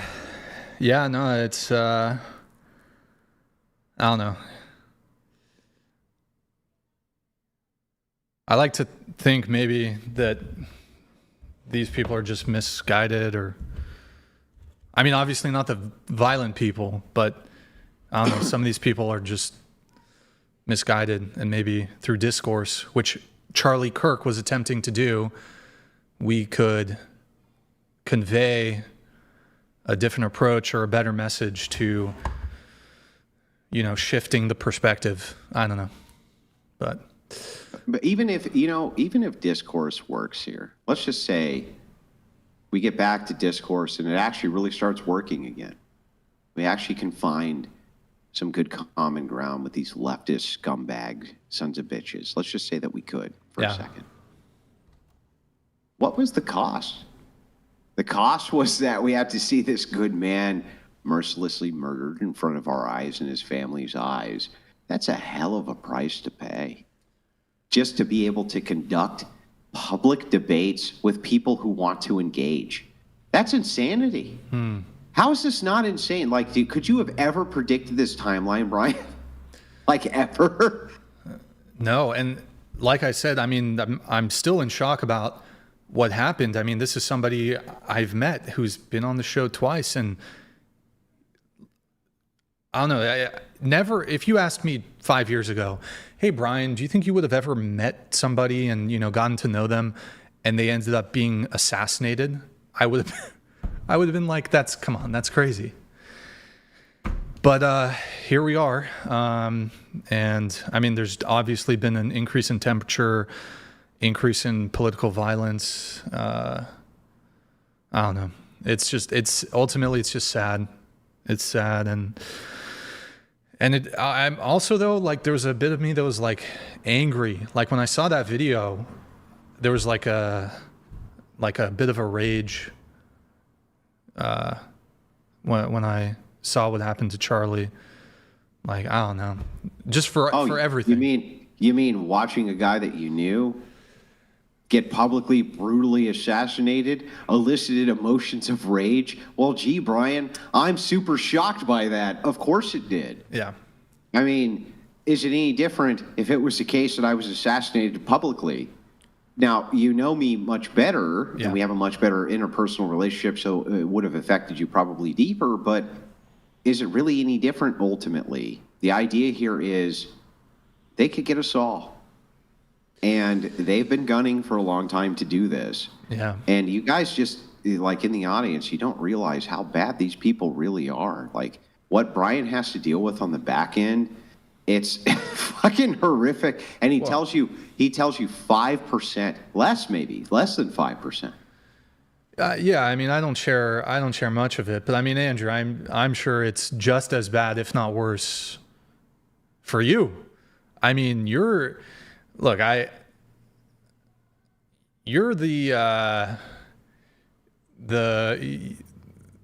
one who, I'm trying to think how I want to say it. You've got the spicier takes than me, you know, and you're a bit more with the polemics. Is that, I don't know if that's the right word. I've always thought that this was the wrong way to look at it. You see, the assassination of Charlie Kirk wasn't necessarily to do away with Charlie Kirk, though that was the goal. It'll be hard pressed to ever convince me that the goal there wasn't to destroy the platform of TPUSA, which made all of these inroads in these colleges, which was the bastion that the right wing wanted to get into the most, academia. That's where they're crucial. Like if you listen to Brian's debates, he brings this up often. The feminists have all the left-wing institutions, including academia, right? He'll bring this up over and over and over again, and it's a legitimate point. But really, Brian, whose safety is more at risk? The guy who has those views or the guy who platforms those views in front of the most amount of people? I don't think that the danger level's any less on the opposite side. The destruction of the platform to these people is every bit as important as the destruction of the person. That is true. That I guess, yeah. I mean, but look, I mean, ultimately, I'm still worried about you, about Rachel, and look, you got kids also, so I feel like that's, you know, another component. And yeah. Anyways, but you know, imagine though, at all the views that I have, as contentious as these debates are, Brian has continued to platform me and continue to allow me to engage with the feminist views and engage with the left-wing views on his platform. That is perhaps even more dangerous than holding the views themselves. It's just something I wanted to point out. Brian's always going to be too shy to kind of tell you like a lot of the stuff that goes on in the background. But, you know, fuck that guy. Look, you see me on this big screen, and he's on this little tiny screen. Like, fuck that guy. I'm going to tell you, this guy is mercilessly attacked and viciously attacked in ways you can't even imagine. They do everything from lawfare, not just lawfare. I mean, the mass reporting, it's fucking insane what Brian has to go through. That's why it's like, people go, oh, gee, Andrew, what about you go on there sometimes and it gets a little boring. It's like, dude, you can't even imagine how much it takes going in the back end of the show. And so I've always been hyper appreciative that Brian has continued to platform me, allow the viewpoints which will oppose the opposition viewpoints. Very rare that you see that. And so, you know, my hat's always kind of been off for that. Yeah, I mean, it is true that there's a lot of stuff that goes on behind the scenes, and I'm sure it's the same with you, but a lot of stuff that goes on behind the scenes that is a major thorn in my side, major stress, and I just don't talk about it.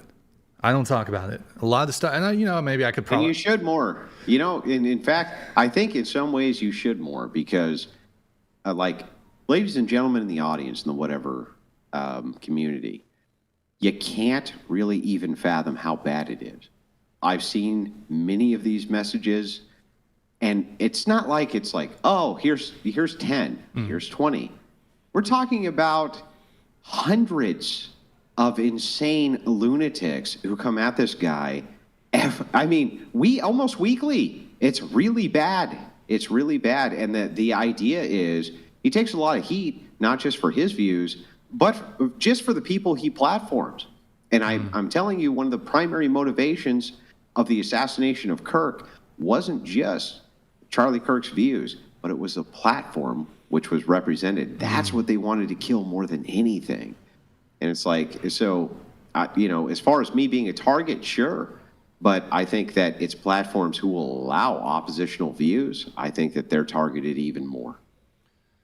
Well, with Turning Point USA, I hope that somebody can, I don't know who. Charlie Kirk was kind of a... You can't replace generational type of guy. Yeah. But I'm hoping that the Turning Point can continue to at least do some form of advocacy. I can't imagine that they're going to go away, but obviously it's taken a massive blow. And but yeah, no, you are right to point out that and it's not just, some people might hear what you say, Andrew, and just be like, oh, he just gets like nasty messages. But there's a lot of other like kind of fuckery and bullshittery that sometimes it's even hard to put into words, but like people will try to mess with your business, mess with your channel, the mass reporting. Here, let me go ahead and put it in words then. They go after his family. They go after his friends. They go after his coworkers. They go after his business interests. They do everything that they can to troll his show. They do everything that they can to hurt him personally. They do everything that they can to. You can't even imagine the kind of horrible fucking people and these mean girl cliques, especially the feminists. They get together in their sewing circles and they plot together. They plot together. Yeah. Because the guy's running a show with oppositional views. That's it. Yeah. What else is Brian doing? He's just running a show, a dating podcast that has people who disagree with your takes on dating. And they send him death threats. Dude, Charlie Kirk saying, hey, you don't have to be a liberal in academia. Of course they were targeting him for killing. Look at what they do to Brian. He runs a dating show. Just an oppositional dating show. It's insane, Brian. I can't imagine. I mean, the amount of hate that Charlie Kirk must have gotten and all the bullshit that comes with it, orders of magnitude greater. 100x, 1000x. I don't know how he would deal with it, and people trying to attack you from all angles. I mean, just me doing the show, like I'm actually impressed by, I'm impressed by you. I'm impressed by, obviously rest in peace, Charlie Kirk, but also Trump. I'll get some bullshit thrown at me, once a week but Trump during his campaign, before the campaign, his first term, his current term, this guy Talk about lawfare. This guy is every 5 minutes he's getting something thrown at him. And I mean, I don't know if in order to, my week is rough just dealing with what I'm dealing with. I don't know. These guys are superhuman to be able to deal with all the shit being slung at them. Maybe you have to be a little crazy almost to be able to cope with that amount of stress. I don't know how Trump does it. The guy's a fucking... He's a titan. I do it because I have a great wife. I have a great and supportive wife. And the horrible things they try to do to her. Yes. It's insane the amount of...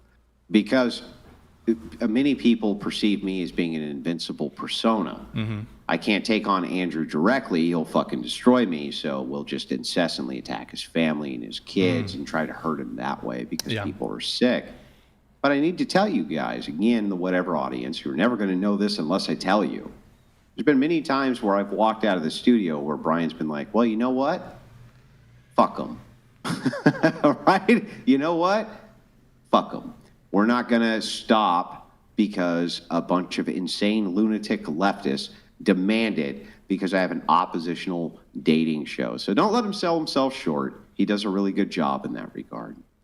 Oh, thank you, man. I do appreciate it. And yeah, a lot of the times my approach to whenever there's, I don't know, somebody talking shit, for the most part, honestly, I've taken the bait a couple times, but honestly, I just try to ignore it. Just, just keep on going. And I did want to do a little update check here really quick and see if, let me see if I can actually, is there a way I can get Did you watch the FBI? I do both. Did you watch the FBI brief? The one that was like an hour ago or something before you went on? Yeah, it was real. It was so bad. Yeah, where they have nothing. It's disgusting. And I feel terrible for the Kirks. They just want, they at least at this point just want the basic justice of apprehending the suspect. And this is terrible, man. Do you think that there's a chance that they don't catch the guy? No chance. They're going to get him? Let me tell you why I think that. There have been people who have murdered cats online, and internet sleuths will figure this shit out. Mm-hmm. One of the good things about the hyper-autistic internet community which exists, and I'm talking to all of you on whatever, okay? And I know that there's some of you who are following this very closely.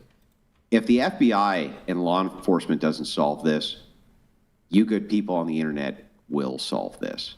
And you'll put clues together which will assist them in figuring out who this person is. In fact, I'm willing to make the prediction tonight that the FBI only solves this through the help of internet sleuths like you guys. They're not going to give justice to the Kirks. You guys have to give justice to the Kirks because this is fucking insane.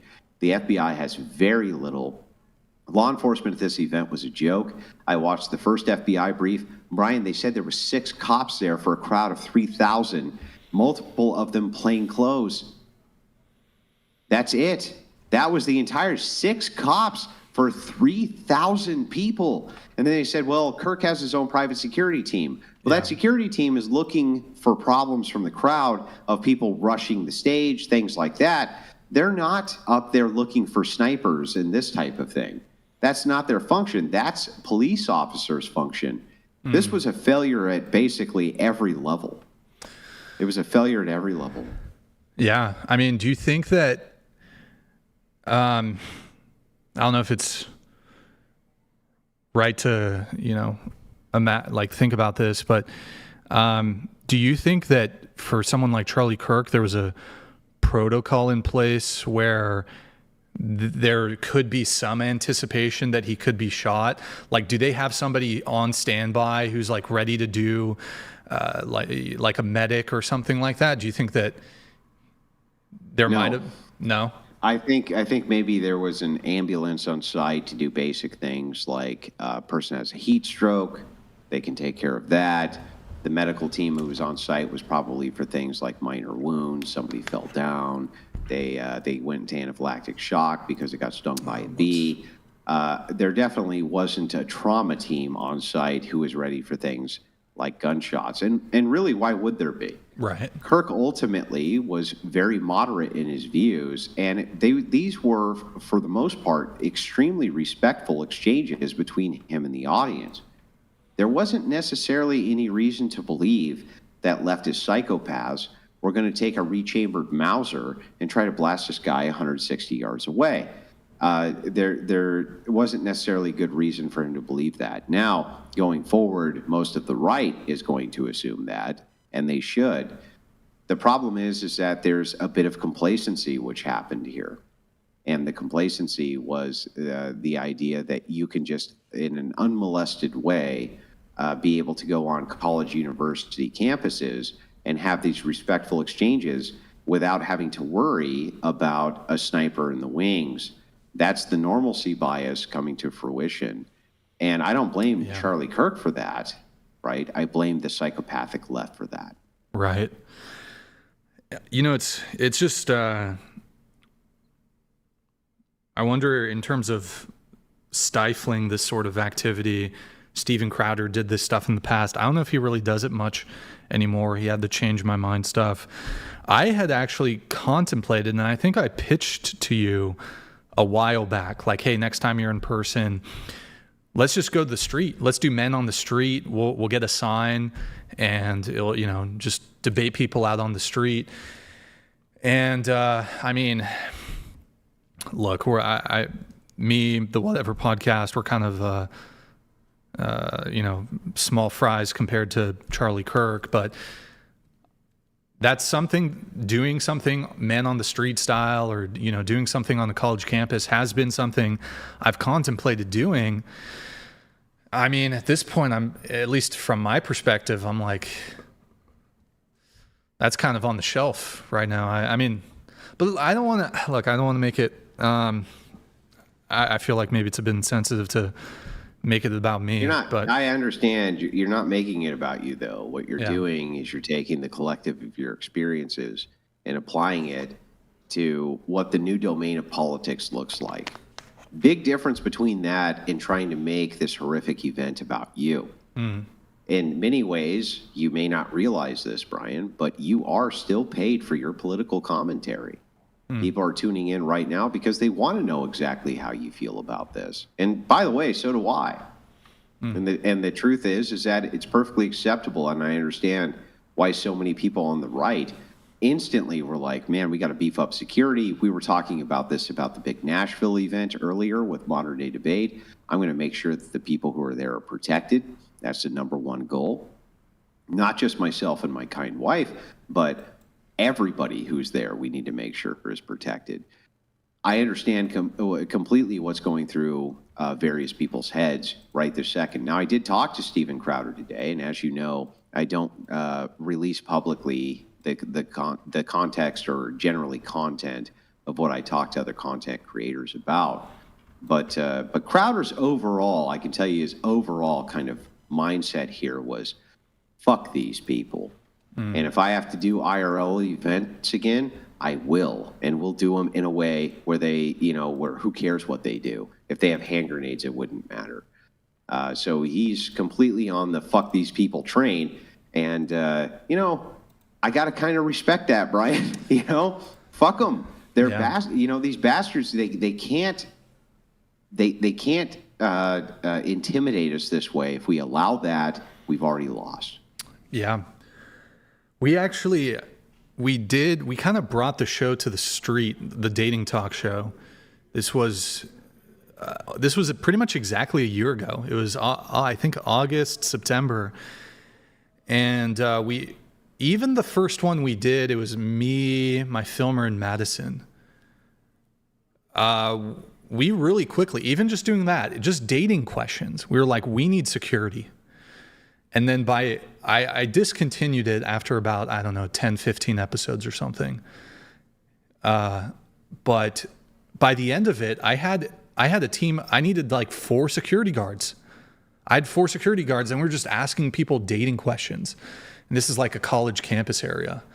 Yeah, I mean, I think, you know, I had some kind of, I was contemplating starting that up again. I was talking to Nick about it, but that's probably on hold for now. You're braver than me, man. I need to at least pause on that for a little bit. But yeah, I want you to stay safe, man, because I know you're going to be doing some public, you know, in front of an audience stuff, and yeah. Everything okay? She brought you a beer or cookies? No. My wife just brought me down a fresh pack. There you go. Light up. Yeah. Light up. Well, look. I remember I was talking with Jake, and as you know, we're in the Rumble top 10 now. Me and Jake. We have a very successful show over there. Very good guy. I met Jake, by the way, through whatever. We hit it off immediately. Mostly because I couldn't understand anything he said because of his stupid accent. But we still hit it off immediately.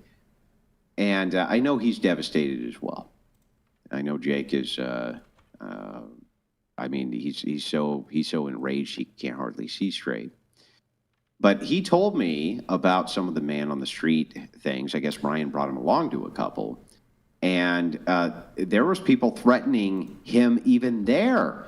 Jake himself, just for talking to him, they were threatening him. Yeah. Now Jake is a professional fighter, and he doesn't give a shit, right? He's willing to throw a right hand as quick as anybody. But even he was stunned. He was like, "Look, man." He's like, some of these people, these leftists, are just insane. They're just as insane on these college campuses as they are in Australia. Yeah, I remember Jake joined us for, you know what? I might actually be able to pull it up. Let me see. Where is it? You know what? Here, let me see if I can, hold on. Oh, wait, one sec.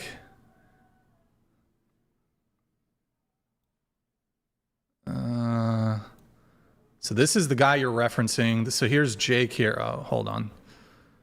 Let me see if I can change this up. One sec. Hey, I know I'm good, but you guys. Hey, I know I'm good, but y'all are cuck losers. That's Jake right there. Y'all, hey, I met you, and I have a video of you, and you're a fucking cuck loser. And as a man, no, I'll say that. There he is. Respect, get off here. And look, you notice Jake doesn't back off an inch. He doesn't care. Oh, Jake was so. Jake is happy to demonstrate his very skilled boxing. And by the way, I've seen Jake's boxing matches, and he is a brutal fighter. He's never lost. Yeah. And man, the boxing match that I watched between him and his opponent, it was very bad. So you see, he's just kind of like looking at him like, go fuck yourself, right? Yeah. Go fuck yourself. And that'll be Jake in the future as well. He's not going to take a single step back either. Let me, you want to watch the rest of this, or we'll watch a portion of it? Yeah, hold on. Watch it. I'm just gonna go ahead and put it full screen. One sec. Sure. But yeah, Jake was very nonchalant.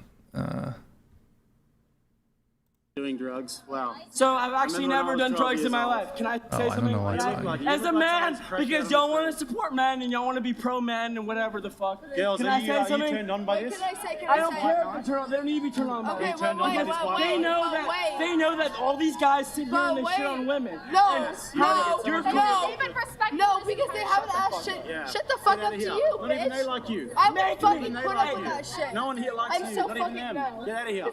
I'm gonna say one thing. Get out of here. They hate women, and they're cucks. And not only are they cucks, that fucker is a major cuck. And this fucker, he's a really cute accent, and I'll give him that. But he's a fucking cuck. A really cute accent, and it's lame.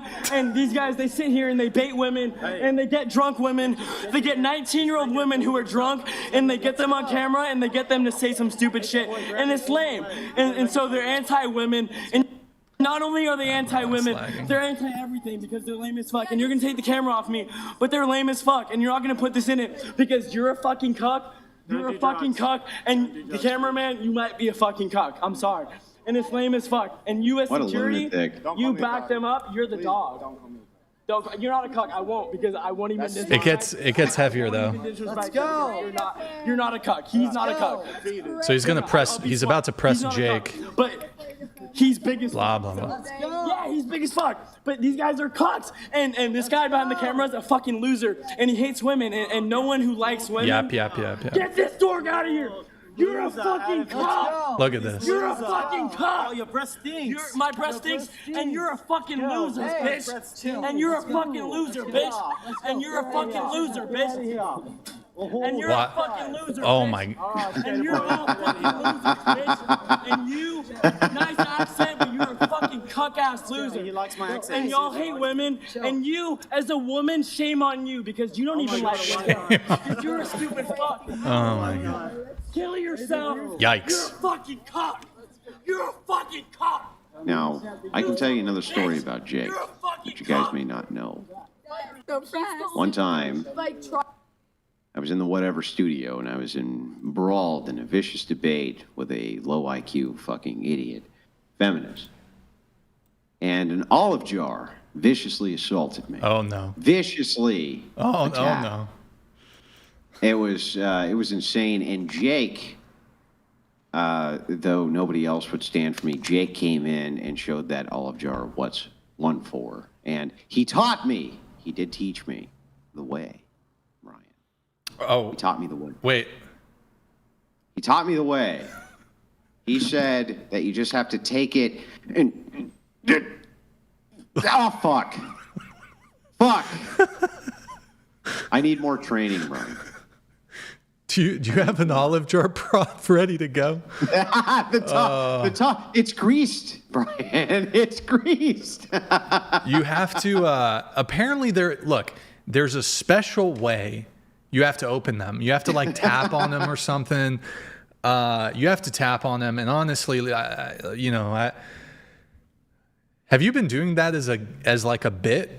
Is that new? I mean, it's fucking hilarious. Let's be honest. I have some I got some pickle jars in the refrigerator right here. I should bust them out.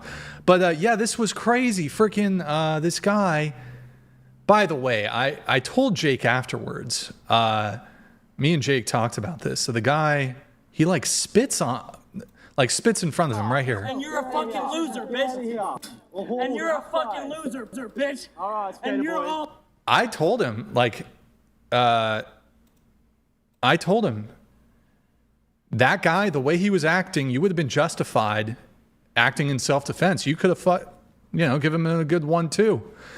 But Jake, he didn't want to get into any trouble. Obviously, he's traveling here. He's from Australia. And he was like, look, man, but I don't want to get, deported or whatever. I told him, though, the guy fucking spit and he was posturing, using fighting words. Oh, man, I would. And this guy, by the way, this dork right here, harassed us on 2 or 3 other occasions. So, yeah, fuck that guy. Yeah, he stream sniped us 2 or 3 other times. Yep. So anyways, I just bring that up just because, or I think you had mentioned it, right? That Jake had been, while we were doing one of these IRL things, Jake had been basically assaulted almost. Yeah, well, and he had told me what was kind of going on there. Of course, Jake showed great restraint. Again, he's a professional fighter, and he's extremely strong. He's in great shape, and he can handle himself fine. He just shows great restraint, but he knows exactly what these people are. He knows exactly what they are. He's not going to do anything to put himself in a conditional where he gets thrown out of the United States and can't come back to visit his favorite podcast, this type of thing. You know what I mean? If he was assaulted, I think that's a different story. I think that guy would have lost his teeth and his face and everything else. Oh, yeah. I mean, the guys who know how to fight typically don't act like that. Because I think people who know how to fight, they know what's at stake. It's one thing, like, violence on the street, I don't think people really understand, like, actual violence. Like, there's a difference between a fight and violence. Yeah. And, I mean, we're talking life-altering, traumatic brain injuries, permanent brain damage. You could die. And then the stakes are, you win the fight, maybe you go to jail, whatever. I got an idea. I got a great idea for the stream. Let's hear it. Send Brian in a $1,000 dono. We'll see if we can do the redemption. Can Andrew actually open the olive jar? I have many olive jars next to me. They're ready. Can Andrew pop one live? And now you have to hear the pop, right? Otherwise, it doesn't count. Can he do it?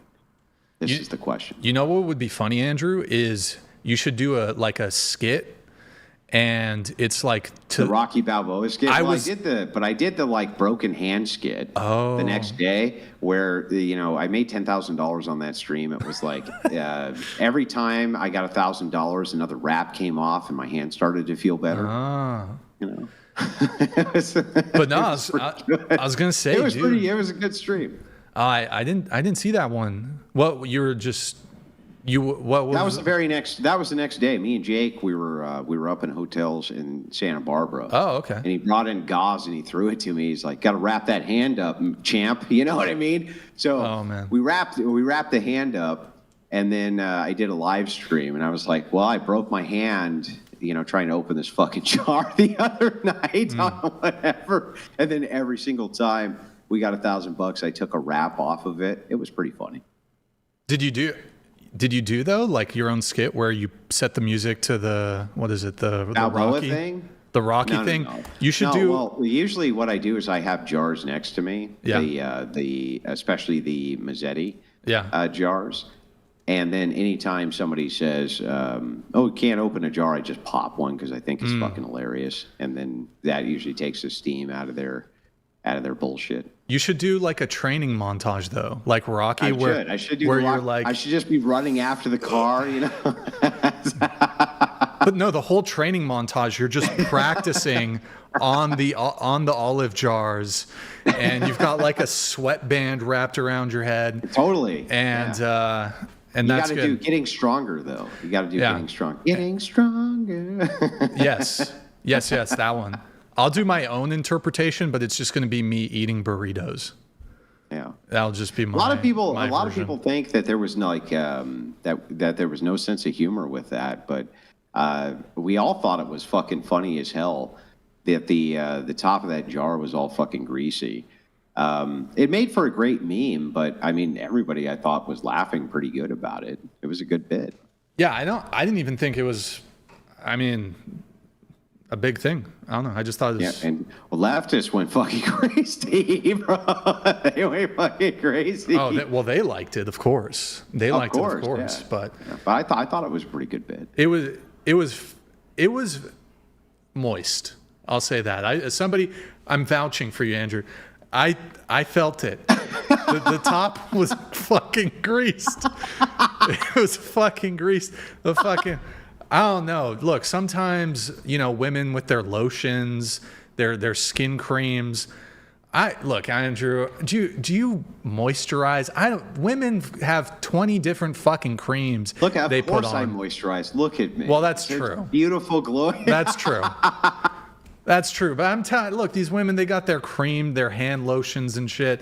Of course, then she tried to open of course. And then my assistant probably, the girl who's working behind the scenes, she probably slobbered on it with her fucking lizard skin, moisturized hands or whatever.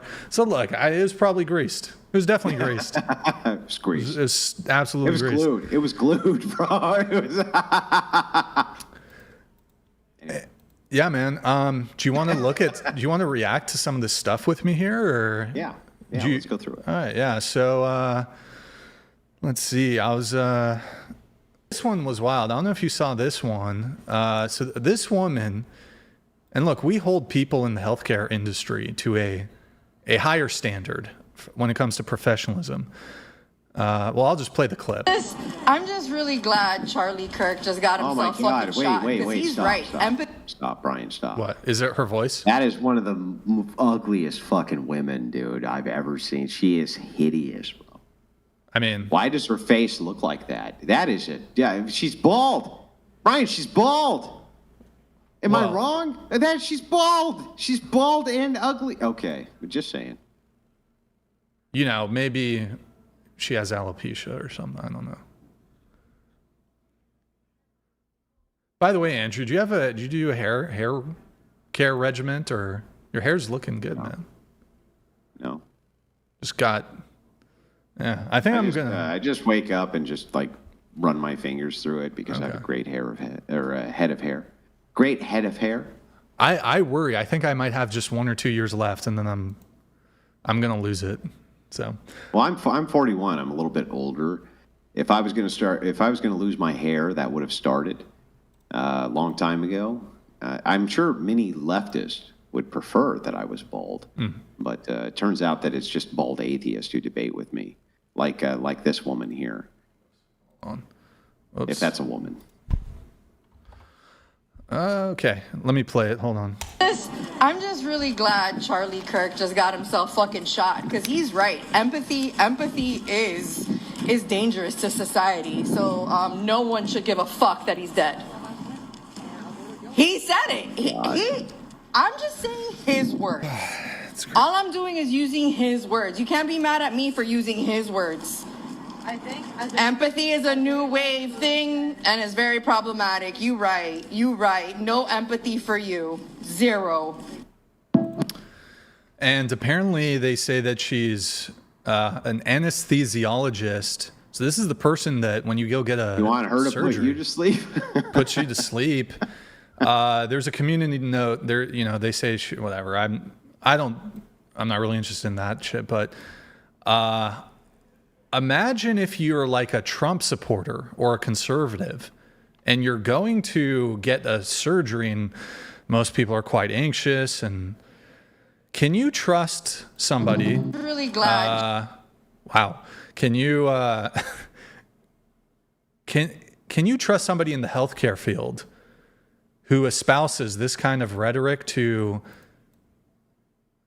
like take care of you? I mean, I guess more importantly, if say you're a hospital, like this has to be a major liability to have somebody who's, I don't know, it's crazy. Which actually reminds me, I don't know if you saw this. This happened about a week ago. It's not related to Charlie Kirk, so I won't really linger on it too long.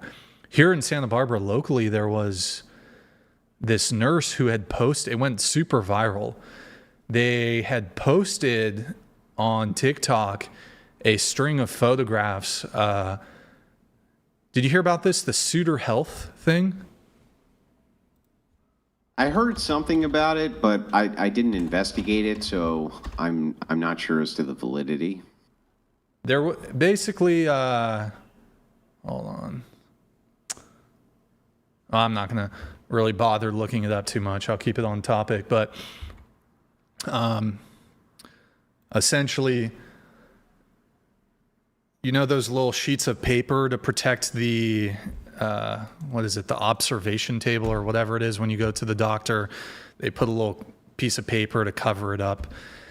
And I don't know the context, but they're a little either, I don't even think it was discharge from the patient. I think it was maybe women who are getting like a pelvic exam or whatever, and they use like some sort of jelly or something, or I don't know what it was, but it left a mark on the table.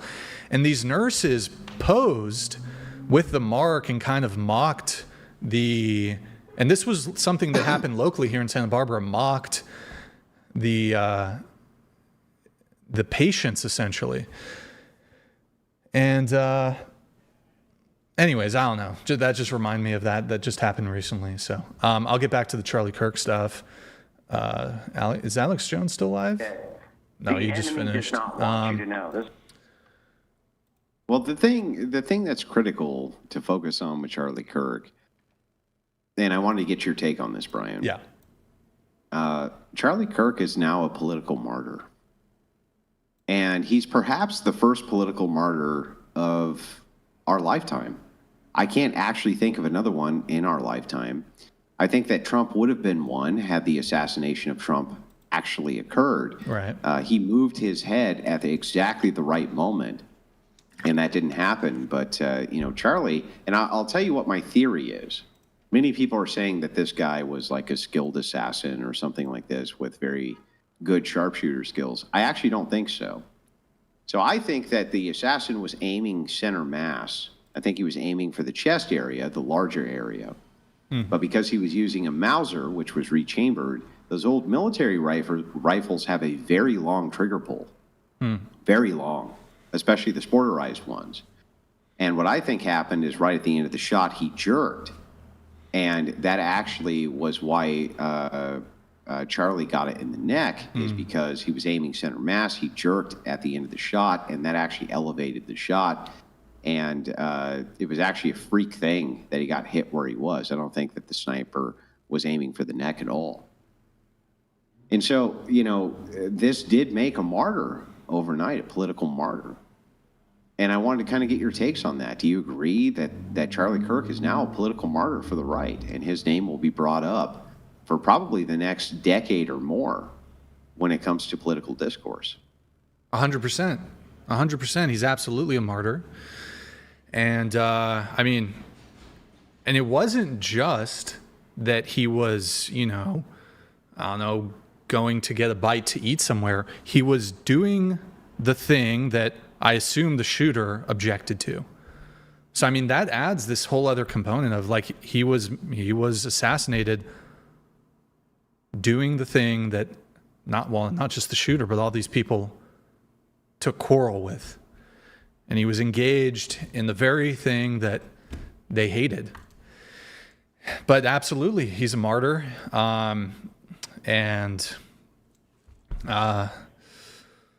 Yeah.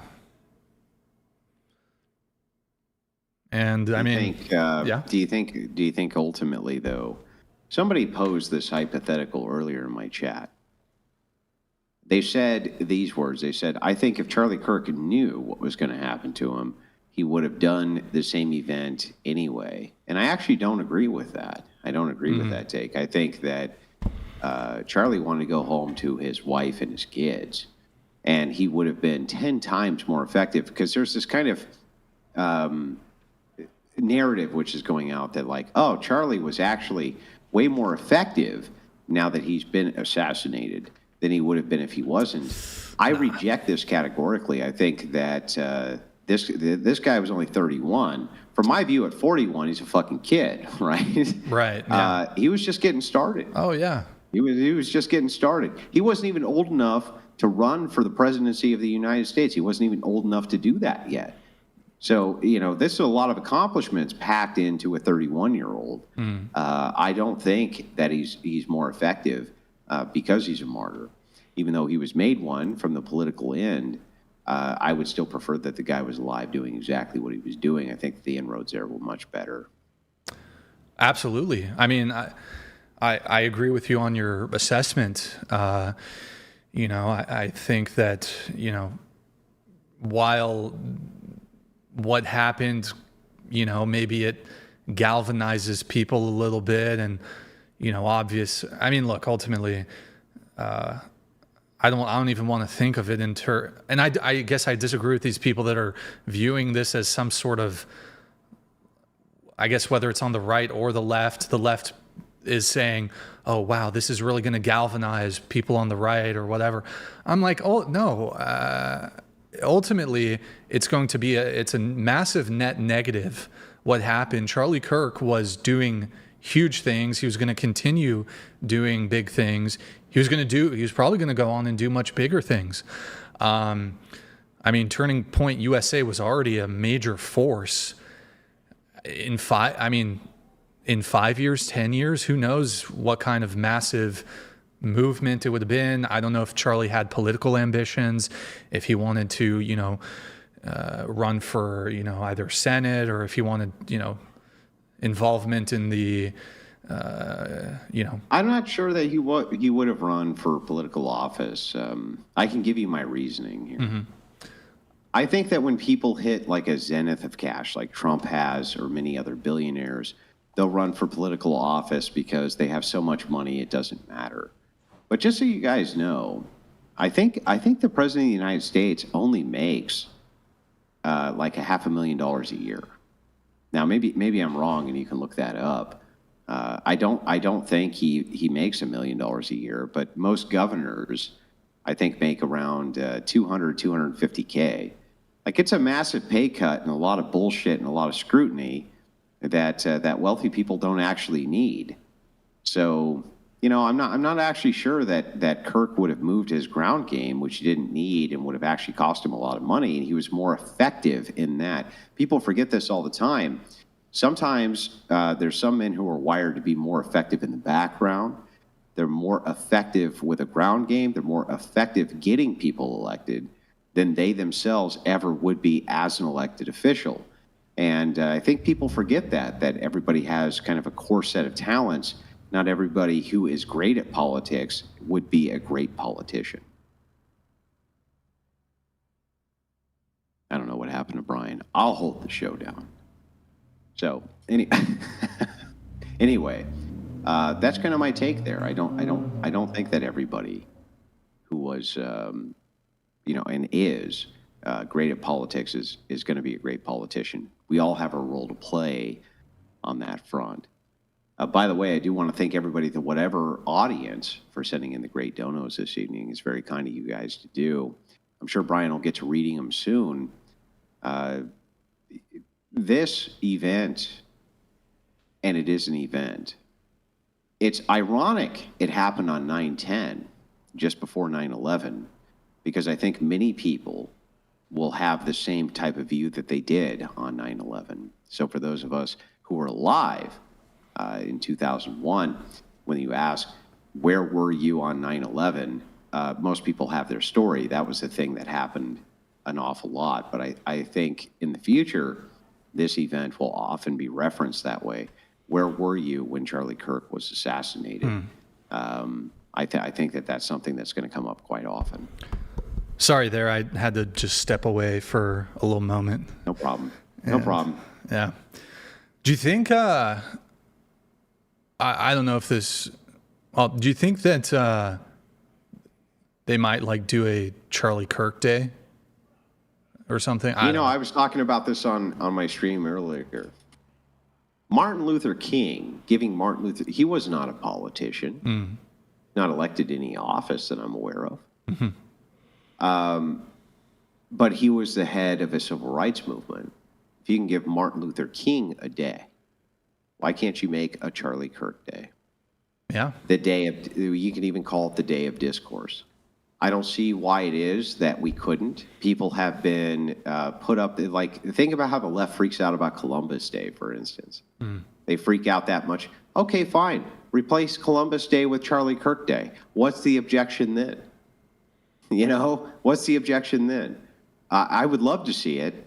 I think that would be a great idea. And by the way, I think Trump, within his proxy and powers, actually can just declare that. Whether it's recognized in the future, I have no idea. But I think he can just be like, yeah, it's a national holiday. It's Charlie Kirk Day. Fuck you. If they did, do you think, would it be his birthday or would it be... Well, I think that they would put it on 9/10. Really? Yeah. I think they'd just declare 9/10 as being Charlie Kirk Day. And you could actually meme that into existence. Come around next year when you hit 9/10, there may be a bunch of celebrations of Charlie Kirk and his kind of open discourse dialogue. You could actually meme this holiday into existence where it was federally recognized. How can I prove that? Kwanzaa. Talk about a meme holiday. That's an actual meme holiday. Like, who the fuck celebrates Kwanzaa? Not even the people who celebrate Kwanzaa actually celebrate Kwanzaa. So, yeah, I think we can have a Charlie Kirk Day. Fuck them. Well, Why not? Yeah, and I mean, what about Juneteenth after the... Exactly. So, I don't know. I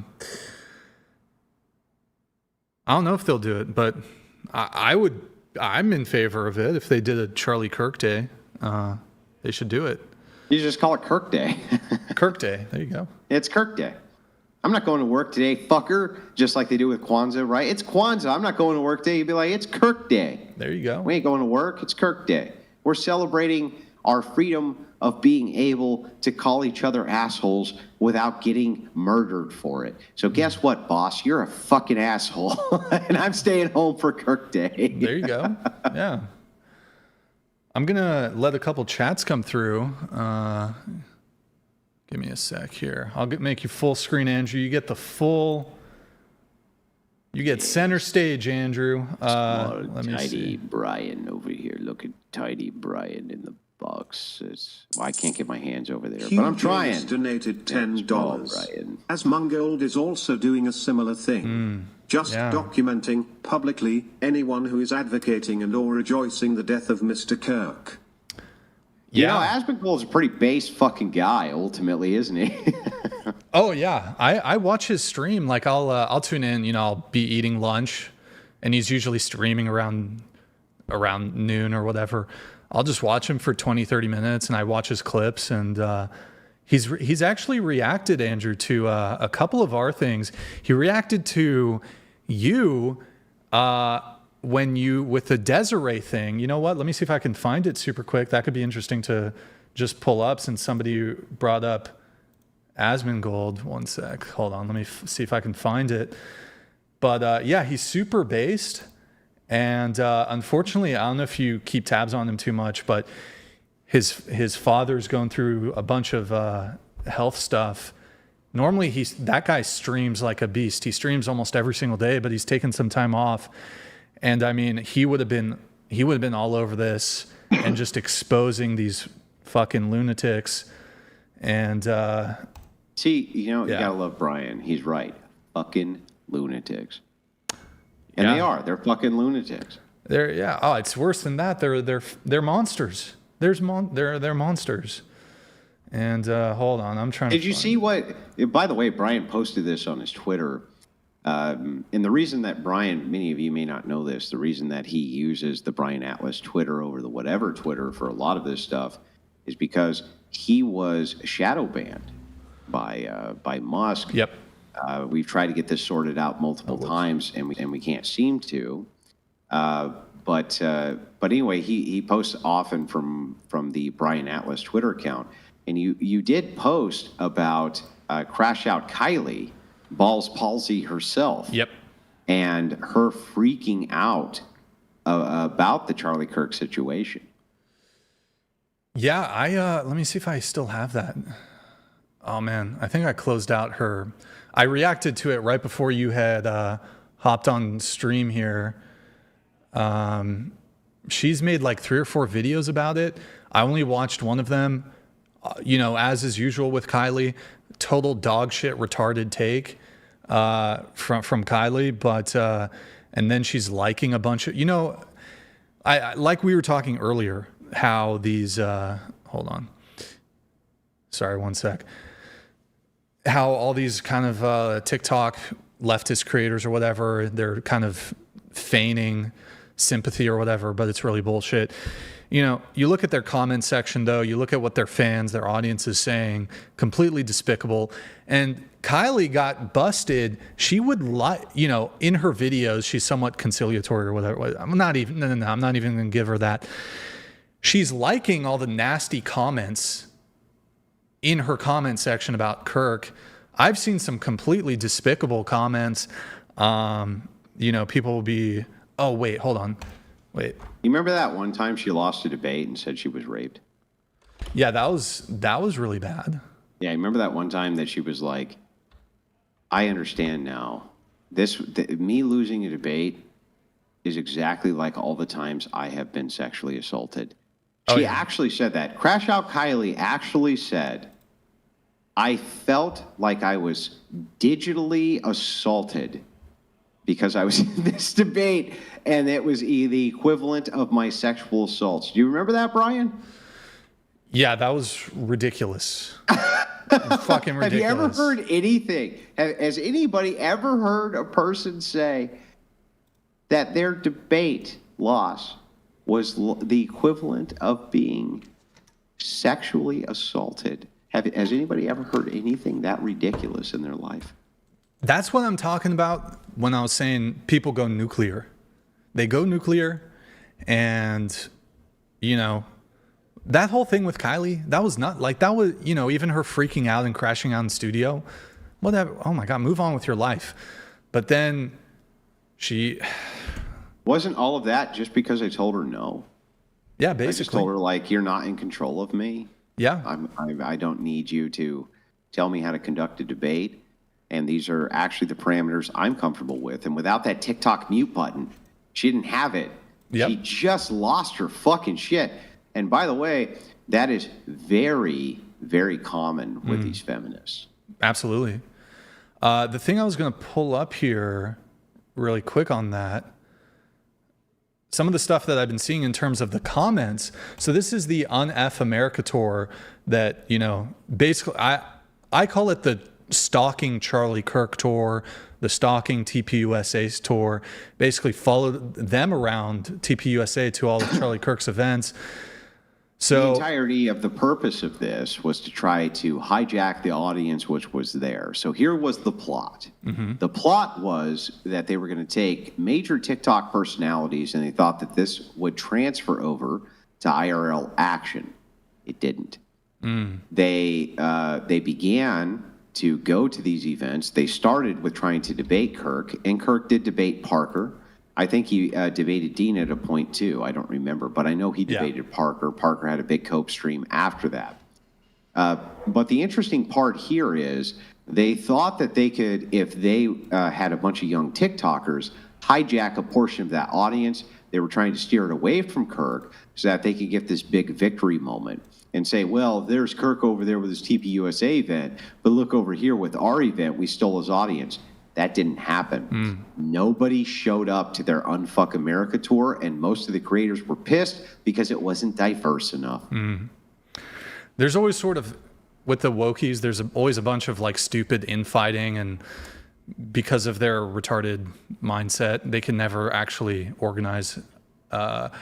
But I wanted to... Kirk made a video. He made a video about this. Yeah. And laughing at the Unfuck America tour and how they showed up and didn't hijack anybody. Instead, they ended up spending $1 million or something like this. I don't remember if it was exactly $1 million, but they spent hundreds of thousands, and it never amounted to anything. It was a complete bust. They didn't have the ground game that Kirk had, and they couldn't peel off any of his audience. It was hilarious. Total joke. The tour was a joke. My understanding is, I mean, Dean and Parker were kind of like the headliners after their one thing. Completely fell through. I guess they're reorganizing. That Ann girl is involved. Erudite is involved. But I wanted to draw your attention to this. This is... yeah, where's that going to go? Let's take the most unentertaining fucking retards on the internet and put them all together and pretend that this is going to go somewhere. Right. But, you know, Dean and Parker were involved in this Un-F America tour, and then they posted, you know, this, you know, message. I noticed, though, like what you do is you go on these TikToks or their Instagram, and they post like, oh my God, blah, you know, this should never happen. But then you look at the comments. Breaking news, Charlie Kirk loses gun debate. You know, look, some of the comments are whatever. Well, this is their domain. Recently, the right wing has been able to draw back a lot of YouTube and a lot of the mass media platforms with our skilled debaters, rhetoricians. I'd like to think that me and Brian had something to do with that. We were able to inspire a lot of people to begin taking these people on in their spaces. But TikTok and Instagram is still very much left-wing, full of left-wing e-girls, especially on Instagram. The simps are outrageous. So these are still very much domains of the left. Yeah. Whereas YouTube, we've pulled some of that back. We still have a lot of work to do on these other fronts. Absolutely. Charlie Kirk is dead. And while I do think... Oh, I'm going to have trouble. Anyways, I just wanted to pull this up because a lot of the comments on all these people's things are just completely disgusting. Yes. On Kylie's. Oh, hold on. All right. I'm not gonna play it. Is she going to progressively wear a lower and lower cut shirt and adjust it every 10 seconds? And adjust it every 10 seconds. You know, and by the way, how does a woman with such a flat chest consistently try to adjust her chest? It's very annoying to me. Yeah. I'm sure that was also digital penetration. What do I know? You have committed a crime somewhere. Yes, it was a criminal act. I was gonna pull up Asmin Gold here. Asmin Gold reacting. You know, but Brian, am I like, look, am I way out of line here? Like, my wife really nice knockers. You know what I mean? I can understand if my wife was wearing some kind of fucking weird outfit and had to adjust it and shit like that. Kylie, flat chest Kylie, why was she progressively wearing less and less clothing while bitching about us? I've never actually understood that. She doesn't exactly have the goods to be making the adjustments, if you know what I'm saying. I know. Yeah. Yeah. Ultimately, though, the less I think about Kylie, the better. So I'm just, there's a bit of a, you ever get that vomit thing in the back of your mouth? I'd rather just not ever even contemplate. I'd rather just not contemplate, Andrew. So thank you. You're kind of a jerk for fucking. I know. What a jerk. I know. You're making me envision. I'm just saying what the audience is thinking. Like, why are you dressing down and down and down? You don't have the goods to do it. You don't have the goods. You can't continuously dress down while bitching so that you get more men to look when there's nothing to look at. It doesn't work that way. I'm sorry. Yeah, and what's, I guess, most confusing is she's a bit on the, I mean, I don't really have a place to talk here. She's a bit, I was going to use a more polite term. I was going to say maybe Rubenesque, or she's a bit cherubic. I don't know if that's the right word. Usually that endows you a little bit when you've gained some weight. Like, for example, for myself, I've gained some weight. I've, gotten a little bit. Anyways, no. Here, let me play the clip. She's fat, bro. Okay, that's Asmin Gold. Somebody mentioned Asmin Gold. So this podcast had an altercation happen. Look at this. High five. Another.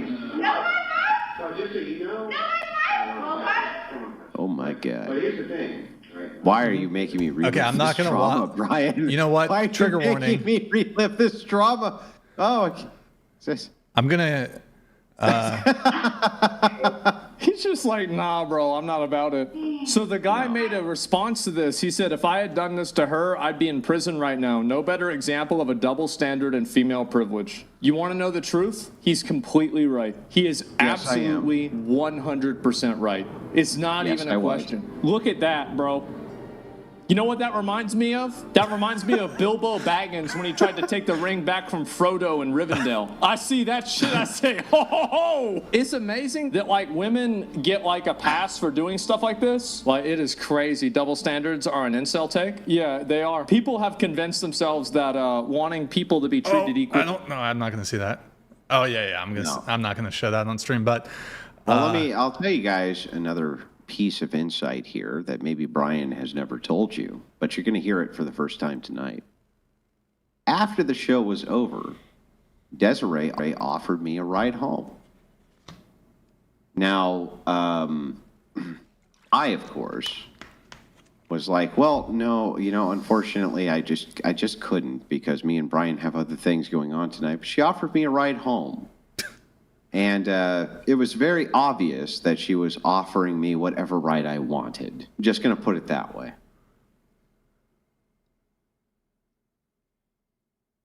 Wow.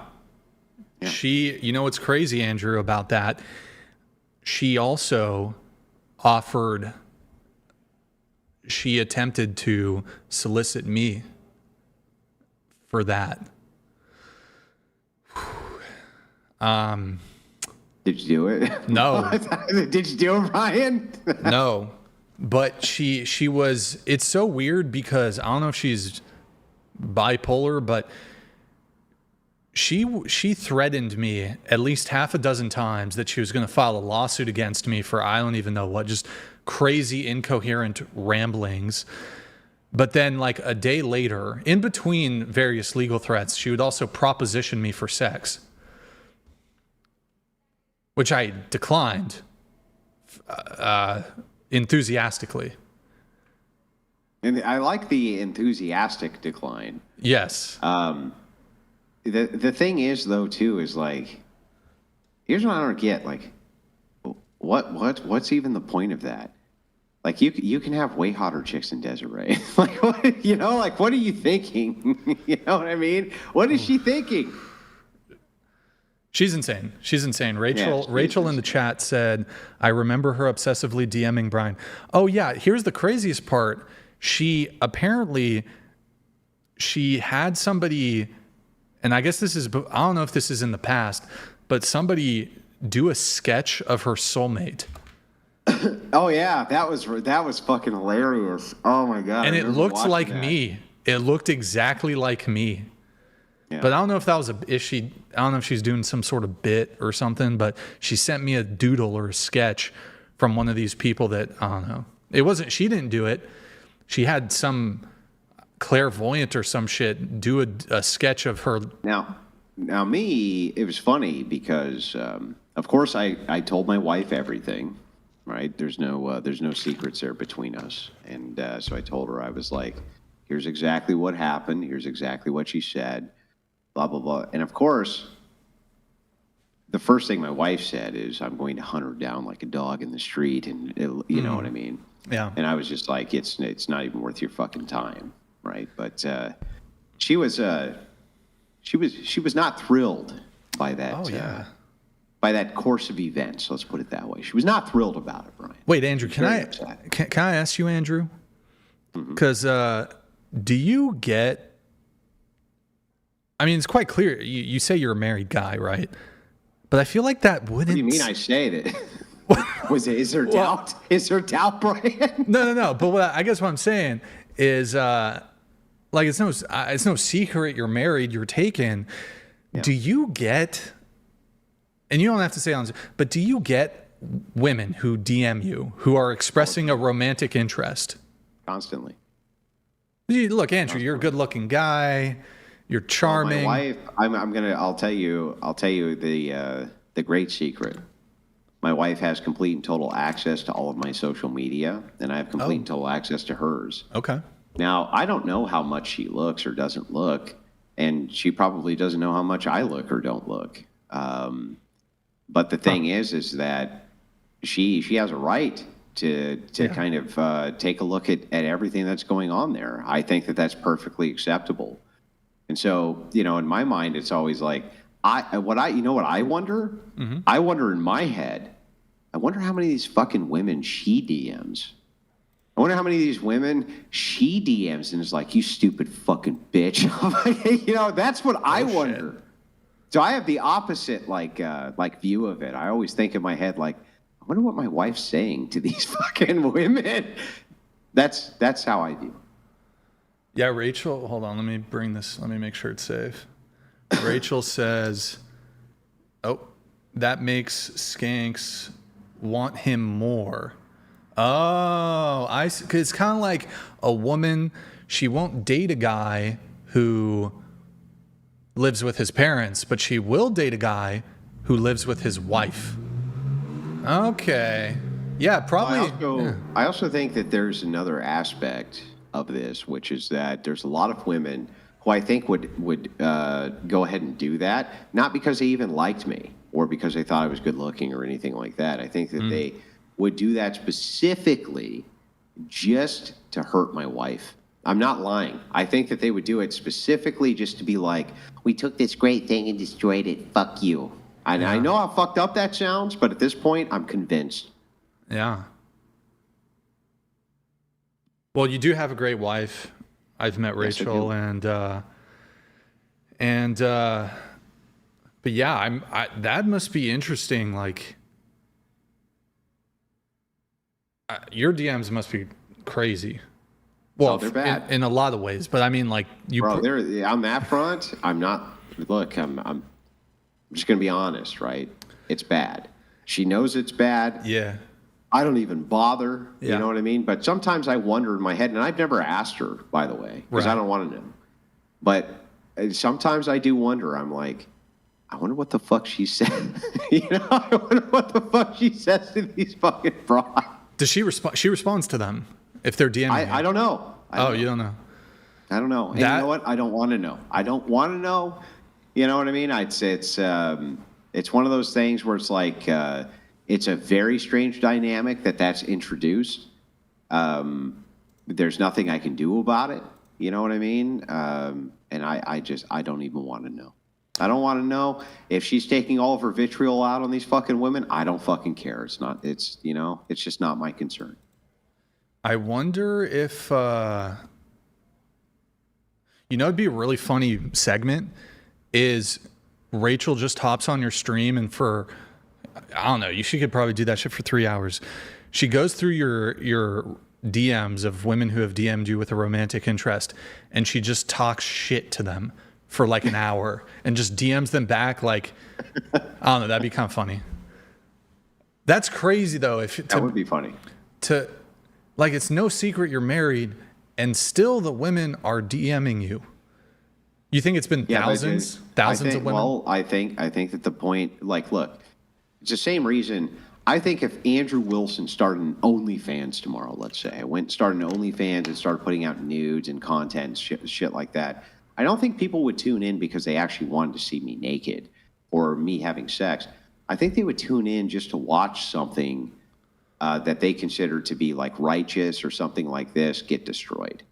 And I think that's the same thing with a lot of what these women are doing. They just want to destroy something that's good.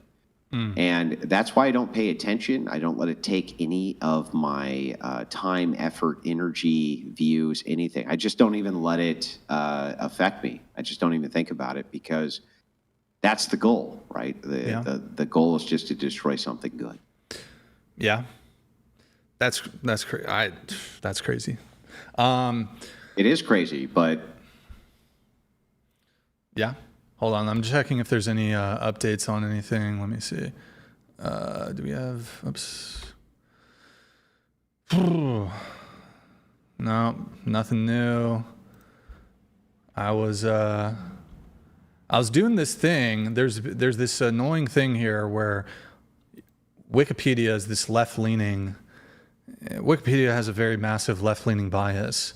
And there's massive discussion, there's all these wiki editors are discussing, should we name the title of the, discussing this? Should it be Killing of Charlie Kirk or Assassination? Assassination. And a lot of people are saying, well, there hasn't been, here, it's available here. Well, I oppose it because lack of identified shooter, we don't know the motive. But I mean, come on. This was an assassination. No matter which way you want to cut it. If we look up the definition of assassination, regardless of what the motivation was, I bet you that we'll find the criteria it falls under. Yeah. When we talk about killing, and preemptive killing especially, it doesn't fall almost ever under political motivation. All we would need to demonstrate here is that there was some type of political motive. It would be next to impossible to demonstrate that somebody shot and murdered Charlie Kirk for non-political motivations. Yeah, fucking right. Who would ever believe that in a million years? Not anybody in this chat and not anybody right now who's discussing this, you and I. Of course he was killed he was murdered brutally, by the way, not just killed. Yeah. He was murdered brutally. And of course it was due to politics. That's I think definitionally that's assassination. Yep. Absolutely. I just come in, I just do inspect element, and I just do assassination, and then there it is. All right, there we go. I fixed it. I mean, for me, anyways. It should be fixed like that permanently. Yeah, they're discussing it. I mean, I guess that they're just waiting for suspect motive. How crazy would it be though if they don't find this guy? That would be insane. I don't think, look, I made this prediction earlier. I don't think law enforcement will find him. But I think think the internet will? I think the internet will. And the internet has been really good at solving cases in the past. There are so many eyeballs on this with so many enraged people. I guarantee you there's people in your audience, in my audience. They're forming groups right now. They're combing over every piece of evidence. They're so fucking enraged. They're going to find this guy. In fact, much of the current FBI criteria, as far as I understand it thus far, has actually come from 4chan, from these internet people meticulously going over every single detail of what's been going on and trying to identify these people and this and that before the FBI ever released any footage of this guy. It was all over the internet because this was identified by 4chaners. So the thing is like, I think the FBI is telling you the truth. They are relying on the public to assist them with this. But I do have many questions here, and I've been pretty vocal about them. Where's the rifle? Did they find it? I thought they found it. They found it, yeah, but here's the interesting part. They didn't find it on the roof. They found it in a wooded woods? Area near the location. When I witnessed this guy jumping, where's the rifle? I don't see it. Well, you're a gun guy, Andrew. Are there rifles that can be like disassembled or? Sure, but my understanding was, so if you have a Mauser that's a fixed barrel, that's not something you're going to be able to take the barrel off of without specialty tools, a gun vise, and various things like this. If I remember correctly, on the Mauser, that is a threaded, not pressed barrel. So you're not just going to unthread that barrel. That's not how that works. You don't just go, and unthread the barrel and you're good to go. That has to be a specialty takedown rifle. Yeah. So even if this was disassembled, if you have a barrel length and then you have the stock, which is there, that should protrude from the backpack. And then also on top of that, you're not going to disassemble that in a way where you reassemble it on top of a building without that outstretched barrel being there. So where is the rifle itself? If you zoom in on this guy, Brian, do you guys see it? Am I crazy? Where is it? Like, are you talking when he's walking in or like as he's leaving? Anywhere. I don't see it anywhere in any of this footage. He looks like he's carrying it, to be honest. Where? Is it? Could it be? Maybe. I don't know. Zoom in. Maybe I just can't see it because it's too small. I'm just going to go frame by frame here. I don't know if it's too small for the... Here, why don't I just bring this full screen for a sec? So what I'm looking at is this little protrusion here. I'm just going to go frame by frame. So I'm looking at this thing here. Obviously, I'm looking at it. So, I mean, that looks like a thin object that would be a... I mean, what else would that be? Don't know yet. Keep going. Okay. Frame by frame. Obviously, it's not the best quality, but...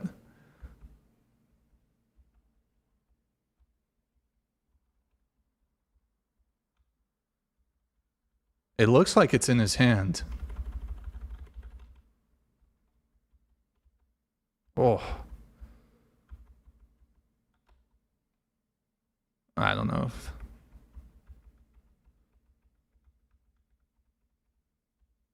That looks like a jacket. Is that... It looks like a jacket. Is he covering it up, though, is what I'm thinking. Like, I don't know. He's covering it with a jacket. I don't know. Somebody in the chat said it's not a Mauser, but the ATF leak said that it was a repurposed Mauser. Now, maybe it wasn't.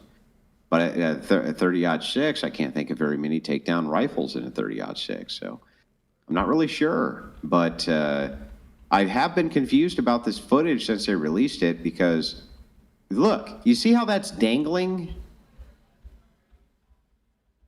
It looks like it's dangling. I don't know. I'm not sure that that's the rifle, guys. I'm not. Now maybe I'm crazy. I don't know, but it doesn't look like he's carrying. But look, so it looks like here he is wearing a backpack. So it's not his backpack. Yeah.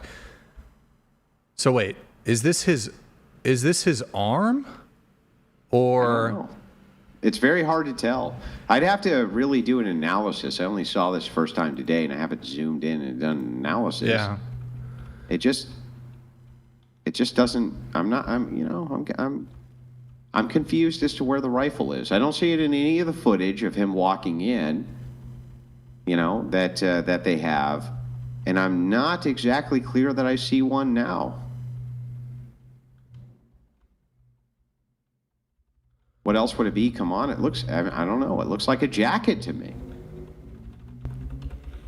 Rifles are fixed. They don't move. It's not like they're dangling, right? So, wait, hold on. Somebody said, look at the TMZ video before from the house, you can tell. Maybe that's true. So he drops this here. So he's holding it, he drops it. Then he picks it back up with his... When he picks it up... Okay, if you were holding a jacket, this thing right here, it wouldn't protrude... Like, it looks like it's protruding out. What is that thing, though? This? It looks narrow. That looks like the gun right there. Maybe. Keep going. But does this look like the what is it? The butt of the gun? The back of the gun? I don't know. I'm not sure. I'm not sure what I'm looking at. Okay. That's the problem. Is like I'm not exactly sure what it is there that I'm looking at. See, now look. If you look at the tree line, you follow that tree line up. Right? If you back those frames up, it looks like that same spot that you're talking about is still there. The thing that you are claiming is on his back, it looks like it's still there once he's dropping down. Watch. Keep going. Yeah, see that thing right there that you're talking about? This? Yeah, keep going. Right. And it looks to me like there's still this purplish thing that's still there. Keep going. More. Yeah, see? Look, see how that purple thing is still there? No, well, this is something I know it's something else, but what is it? I think that's the gun. Is it? I don't know. I don't know either. I don't know either, okay? Like, I'm not saying it's not. I'm just saying I'm not sure. It looks like he has he has like the jacket draped around the gun. What? The gun. His arm? The gun. I don't know. I don't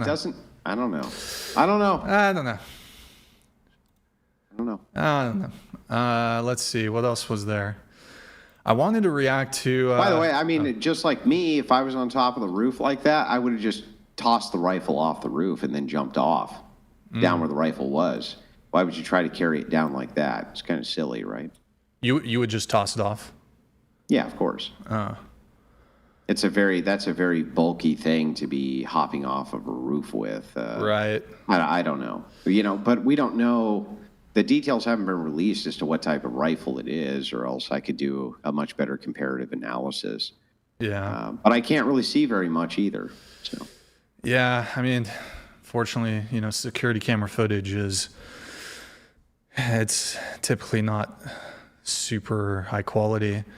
I wanted to play this though. Please let the rumors be. This is some. Did you see this? Alex Jones posted this. It's a compilation of some really just despicable stuff. Let's take a look. Yeah. True. Let the gossip be reality, please. So on behalf of everybody else, I got this shit. Hold on. Wait, sorry. Let me go full screen with it.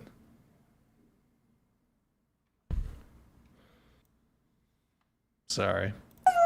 Please let the rumors be true. Let the gossip be reality, please. So on behalf of everybody else, I got this shit. Fucking stoked right now. You want to know why I'm Why so do they all fucking look stoked? the same? Why do they all look like Go ahead and psycho Google leftist Charlie Kirk. blue-haired freaks? Charlie Kirk was a fucking Nazi. He was a fucking Nazi. There we go. And you know what kind of Nazi is the There we best go. Nazi? A dead one. Yep, there we go.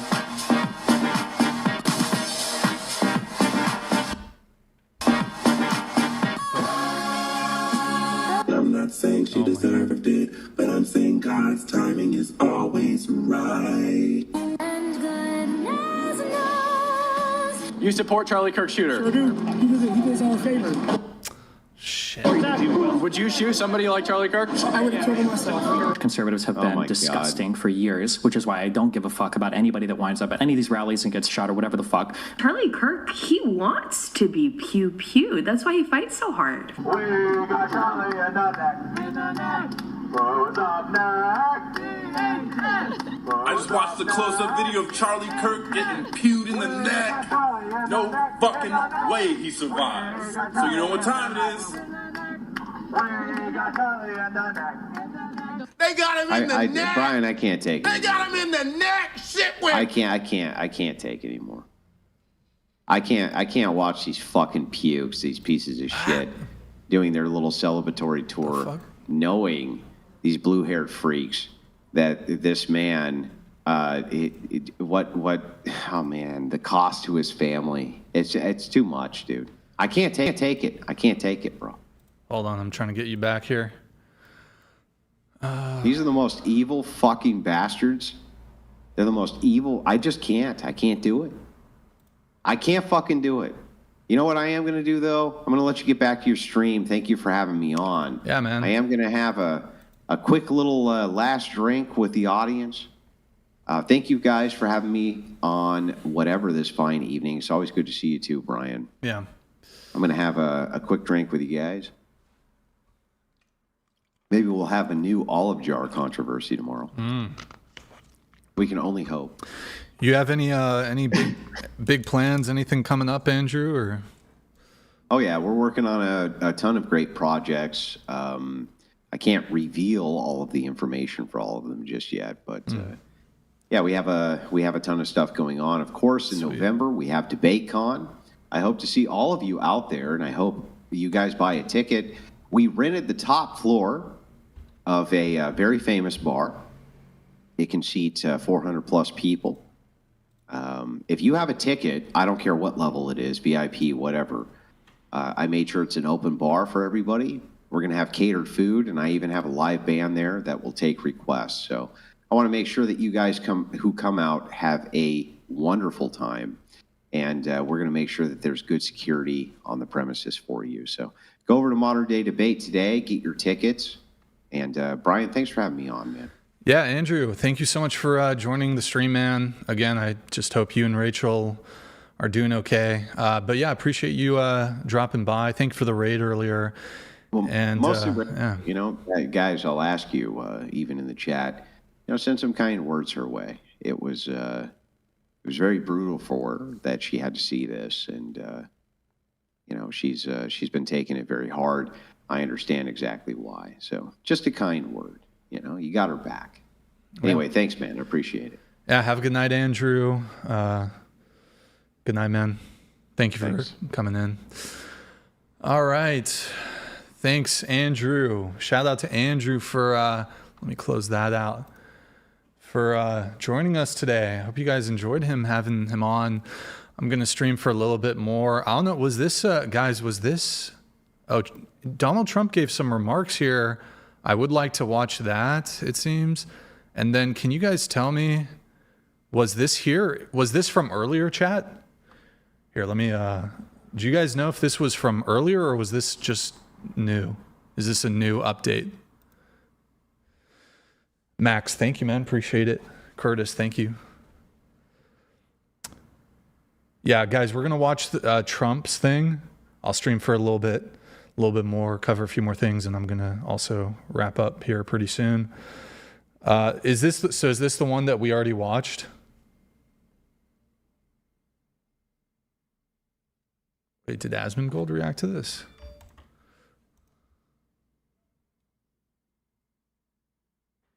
Interesting users on, you would never believe it, Blue Sky. That's right. And I don't know how this keeps happening. Oh, this is something else. No, he hasn't been streaming.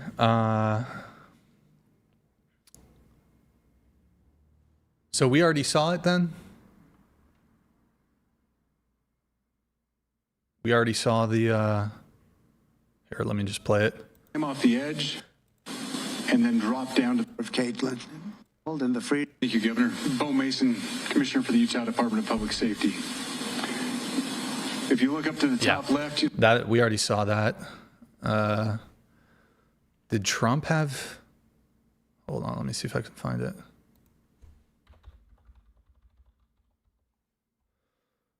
Let's see what Trump said.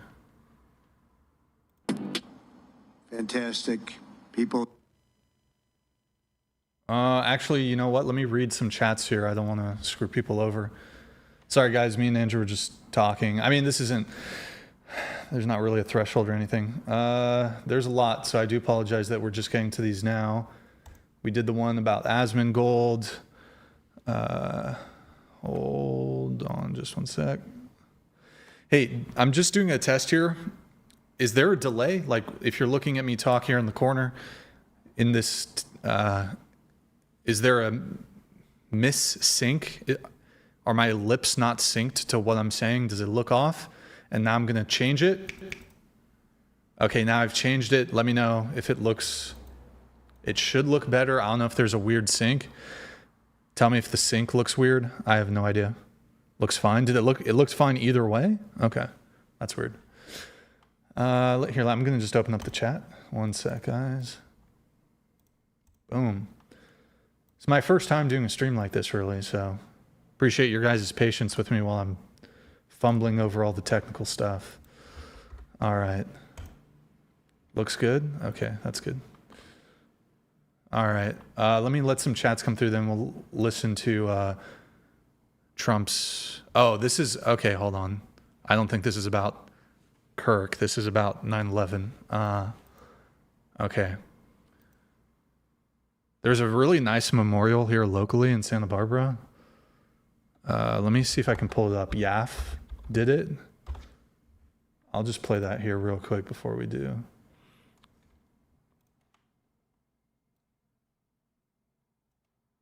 So this is here in Santa Barbara, downtown Santa Barbara, West Beach.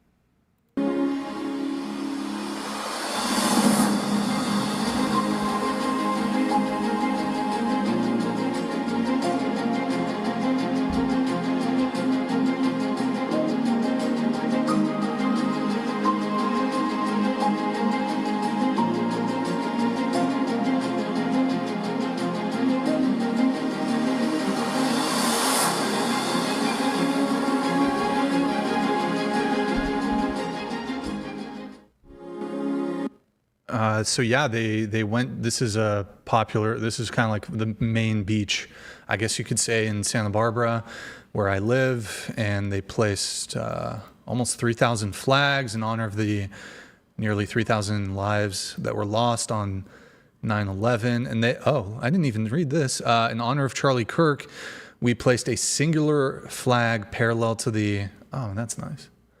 Where's that flag that they placed? I'll just mute the audio. Oh, man. That's sad. Yeah, I think they do this every year. I don't know if they're going to show the actual, like the other flagged, or the other flag that they placed for Charlie. But yeah, that's crazy.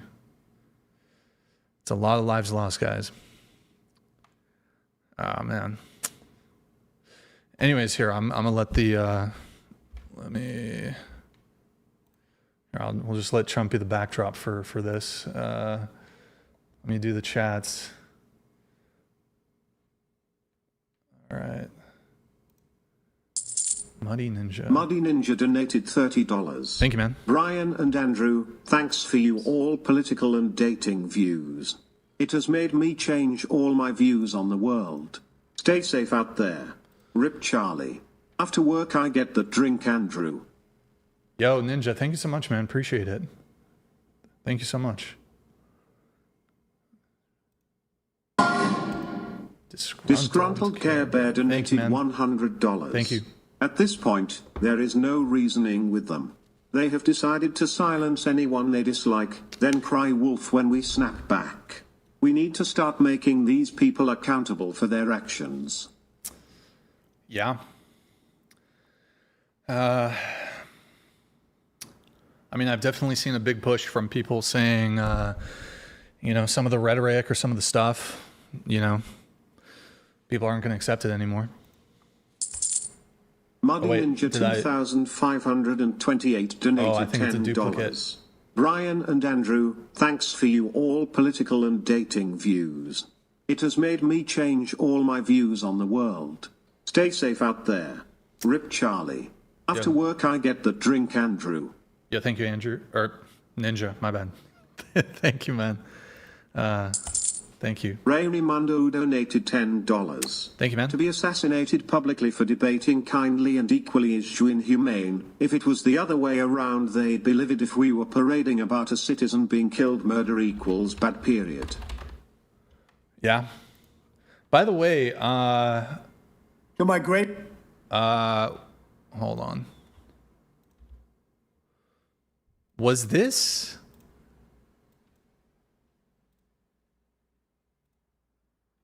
Was this AI? Was the AI?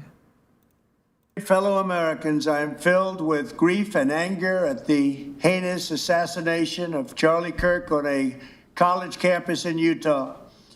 Charlie inspired millions, and tonight all who knew him and loved him are united in shock and horror. Charlie was a patriot. Wait, hold who on. Devoted his life to shock and horror. Charlie was a patriot.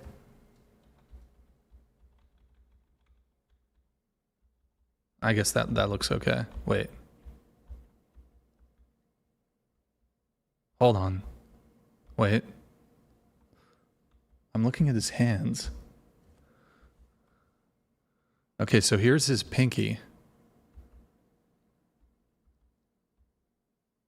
And then his pinky wait, what? Am I retarded? I don't know. Somebody...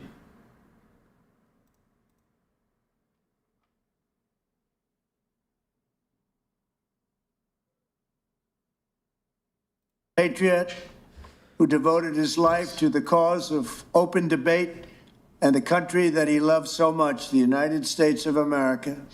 He fought for liberty, democracy, justice, and the American people.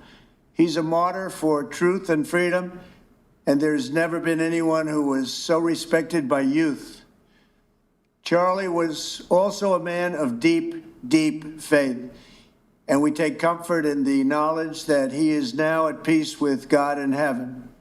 Our prayers are with his wife, Erica, the two young, beloved children, and his entire family, who he loved more than anything in the world. We ask God to watch over them in this terrible hour of heartache and pain. This is a dark moment for America. Charlie Kirk traveled the nation, joyfully engaging with everyone interested in good faith debate. His mission was to bring young people into the political process, which he did better than anybody ever, to share his love of country and to spread the simple words of common sense. On campuses nationwide, he championed his ideas with courage, logic, humor, and grace. It's a long past time for all Americans and the media to confront the fact that violence and murder are the tragic consequence of demonizing those with whom you disagree day after day, year after year, in the most hateful and despicable way possible. For years, those on the radical left have compared wonderful Americans like Charlie to Nazis and the world's worst mass murderers and criminals. This kind of rhetoric is directly responsible for the terrorism that we're seeing in our country today, and it must stop right now. My administration will find each and every one of those who contributed to this atrocity and to other political violence, including the organizations that fund it and support it, as well as those who go after our judges, law enforcement officials, and everyone else who brings order to our country.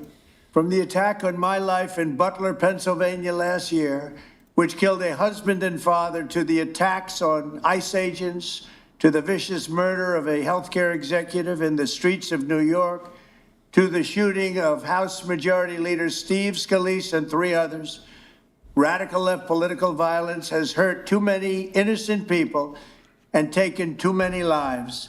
Tonight, I ask all Americans to commit themselves to the American values for which Charlie Kirk lived and died, the values of free speech, citizenship, the rule of law, and the patriotic devotion and love of God.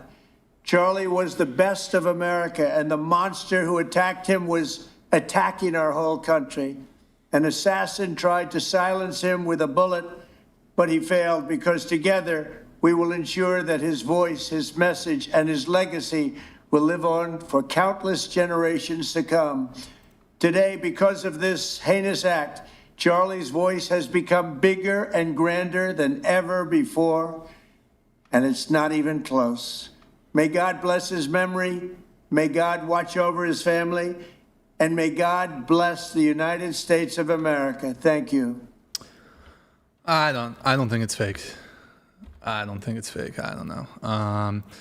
Hold on, wait, let me do. Somebody said I should watch the Tom MacDonald thing. We can do that. I don't know, chat, do you think that was AI? I don't think it was fake.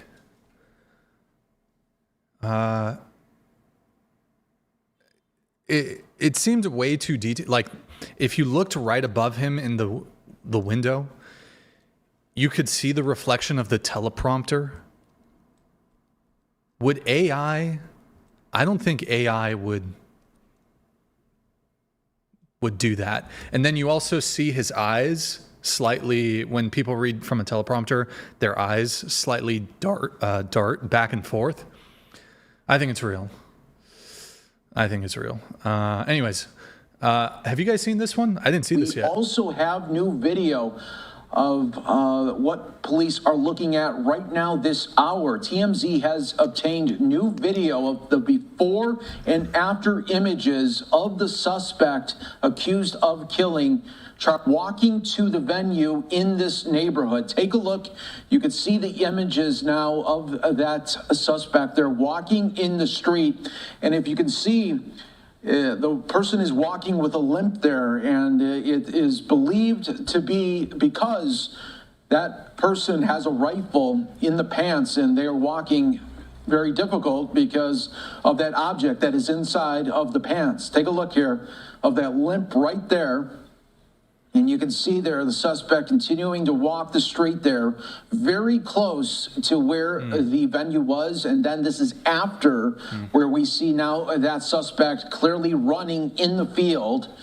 And this was all obtained there by TMZ. And of course, police are looking at that. The feds are looking at that as well. But this is the newest video that we are seeing of all this play out. And again, just happening moments ago as well, we are getting of the pants. Take a look here of that limp. So is he limping because he's injured?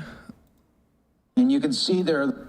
Or is it because he has the gun in his pants? Because I mean, like, what? Where is it?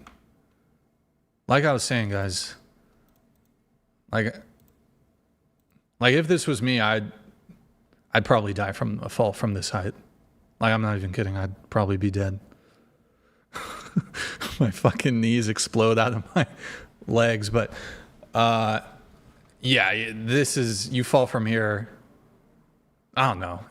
Maybe if you're a young guy, it's not so bad, right? It's not that far. Adrenaline. I guess that's true. Yeah, that's true. Like, if you hurt yourself, I mean, it can go both ways sometimes, though.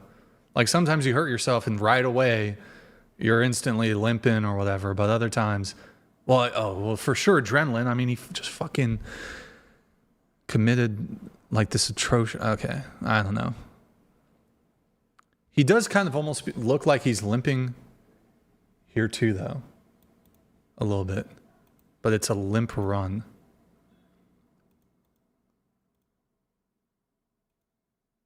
I would have a double. Both my ACLs would explode from this. Anyways, where the Tom MacDonald thing?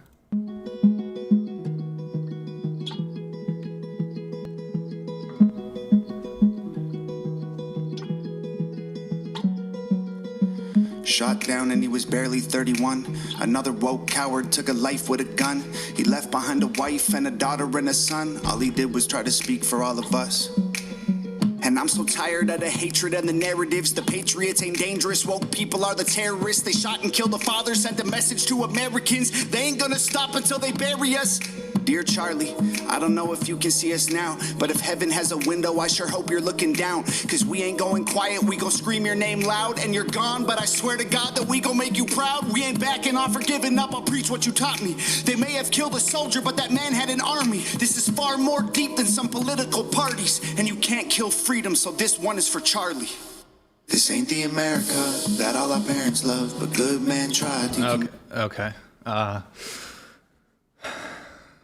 I mean, it's not really my thing, but I mean, it's touching that he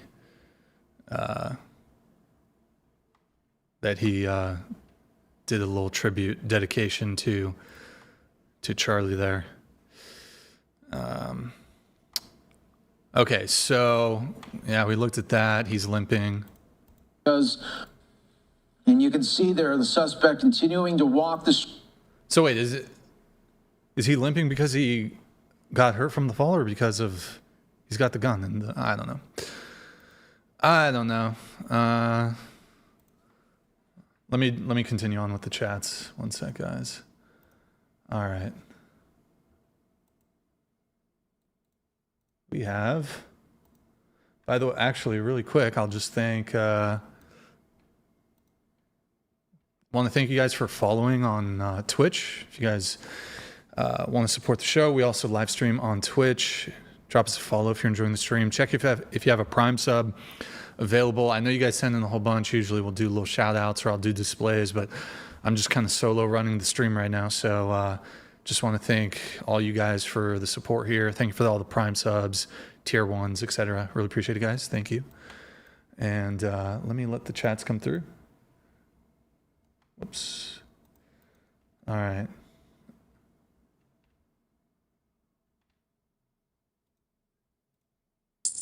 Thank you, Blue. Blue Collar Bowler donated $10. Keep up the good fight, guys. Praying for you both and your safety in your future battles. Andrew, we may have lost a fellow warrior in Christ, but one day he will witness retribution. Evil is real.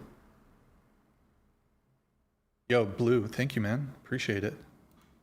Oh, it's in the pant. I don't know why the YouTube TTS isn't working. I thought I fixed it. It's in the pant leg. Sky News shows him before walking with a limp. Okay. All right. Yo, Devin, thank you for the gifted 5. Appreciate it, man. Thank you.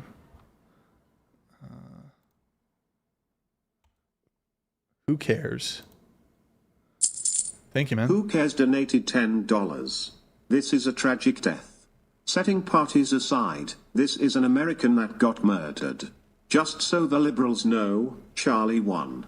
He died proving a point, and a point was proven. Yo, thank you for that, man. Appreciate it. Yeah. I think me and Andrew were talking about this, though. Just, I mean, I don't know. It's just a loss, major loss. He was, anyways, I don't know. Thank you, man. After you watch the Tom MacDonald Charlie song, which is great, by the way, check out the Charlie Kirk song by... I gotta just be careful with what I play on YouTube because copyright and stuff, but...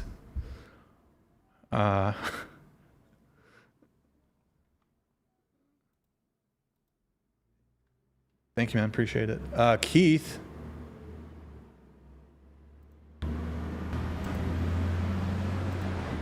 I know most want to blame crazy leftists for this assassination, but Charlie's recent rhetoric was often dealing with a country we're not allowed to talk about in a group of people we can't name.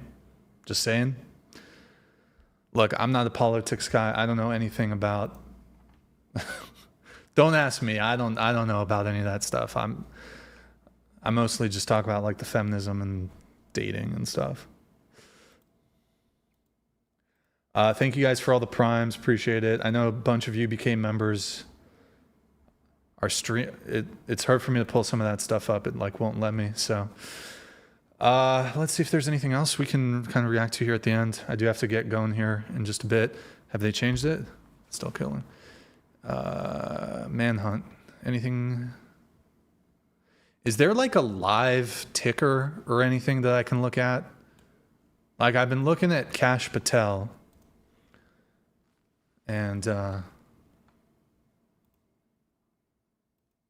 I don't know. There's not really too much updates. Maybe 3 hours ago. That's it. Well, not that's it. I mean,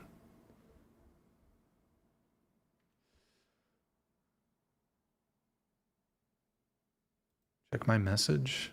No, that's a bad idea.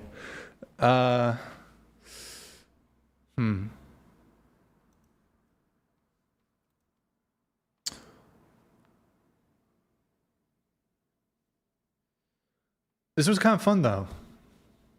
Dean Withers. Cool response. I mean, I saw his live stream where Parker called him up immediately afterwards, and I don't know. It was like a 1 hour stream. He took it down though. He took down that stream. I saved the video. I have the video though. Look up Sky Val. I don't want to look up. I don't know. There's been like, this happened on Reddit back during the, what was the, was it the Chicago, what was it? The somebody in the chat help me, where they thought they had the person, but it wasn't the person. And it was like a witch hunt. The pipe bombing, the Boston Marathon. Yeah. I just want to be careful. I just want to be careful, like saying anybody's name and it's not them.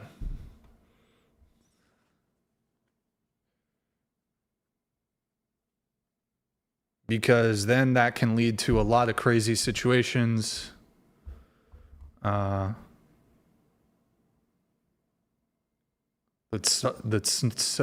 my God. Tsarnev brothers. Yeah, I don't want to like say anybody's name. Like, what was really weird though was that old guy who was getting arrested, and they had it, or you know what I mean?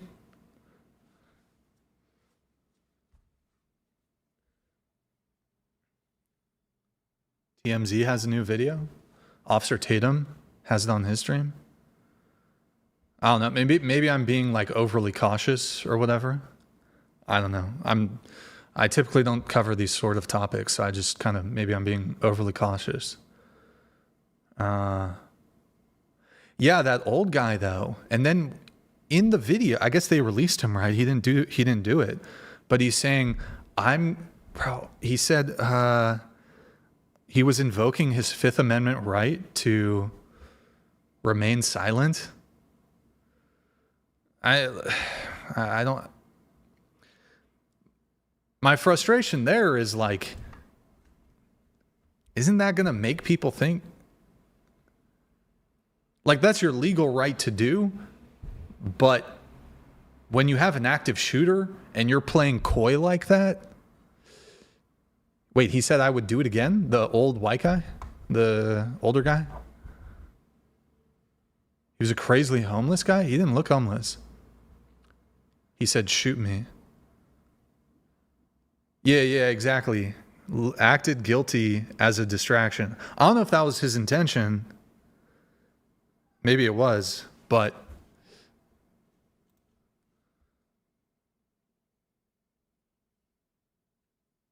they probably thought, okay, we got the guy, so then that took away a critical time period where they could have been on the lookout. And then like the FBI director, Cash, he said, oh, we got the guy, or we have somebody in custody. But then they released, I don't know, critical periods of time. So that guy,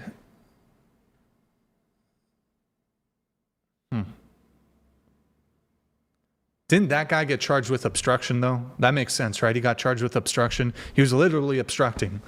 Like, you're feigning to be, I don't know if he was feigning to be the shooter, but he was,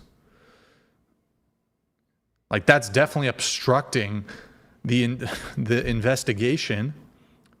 Purposeful diversion, distraction. Yeah, good point. But yeah, you're obstructing the investigation if they think they got the guy. That's crazy. Somebody said something about a TMZ video. Hold on. TMZ video.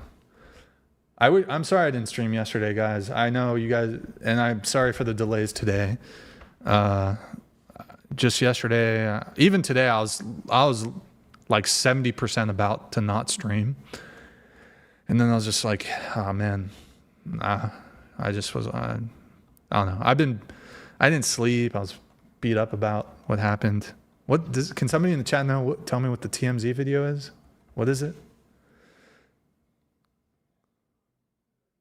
Well, I saw the thing about them laughing about Kirk's death, but somebody said there's something like they posted 6 minutes ago that is good. I would like to do this more often though. Like do a kind of a whatever. If I had done it yesterday, it would have been whatever Wednesday, where we're just reacting to whatever it is. No, but there's something recently with TMZ. Okay. I'll Google it. Let me see what they have. One sec, guys. Video, 2 people walking. Squid and Troll Octopus donated $10.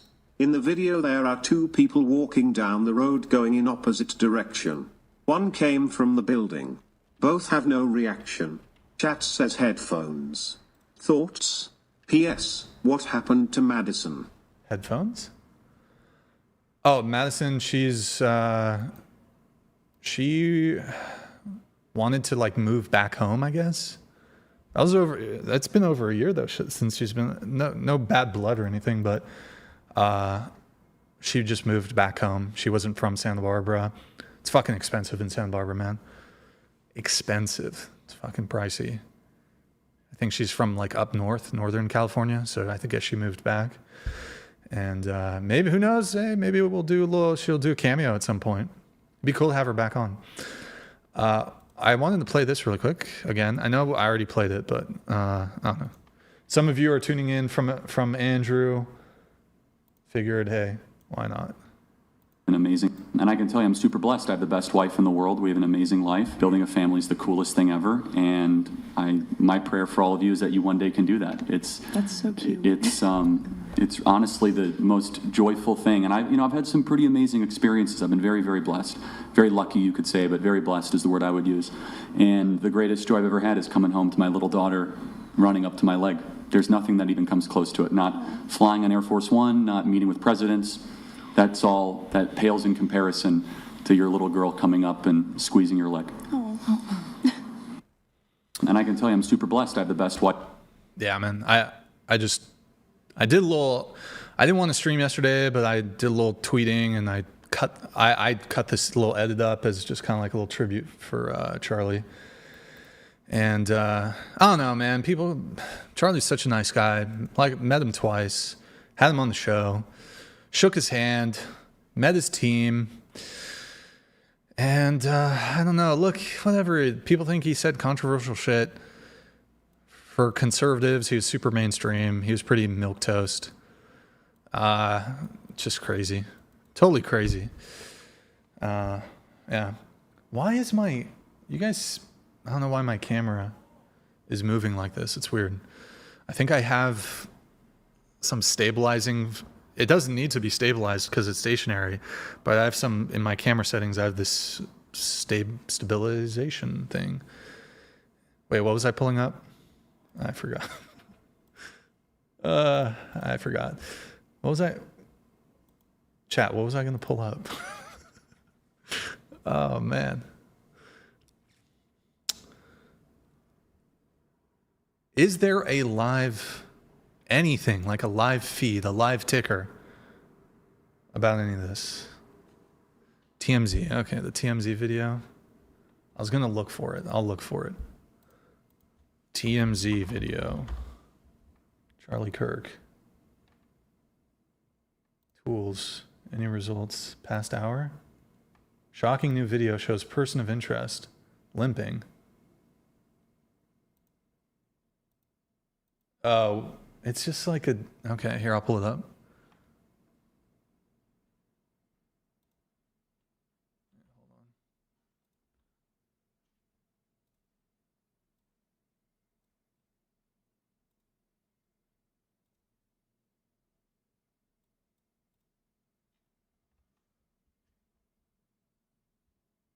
Isn't this the one we saw?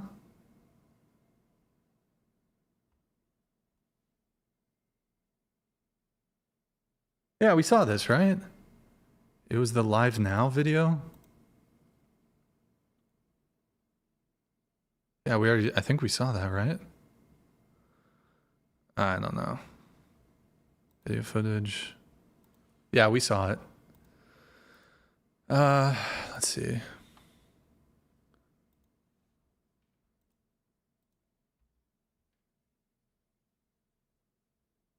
Anything new? No. All right, well, probably gonna get this wrapped up here pretty soon. Wow, holy crap, 10,000 people watching. You guys are legends. Thank you for tuning in. I know the stream was kind of a little scuffed. First time doing a stream like this, really. So I appreciate your guys' patience with me. I'm a little low energy today.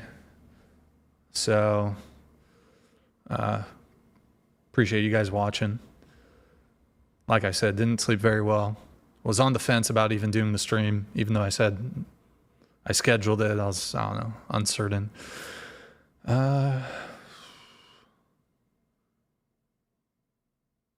Reddit found the shooter.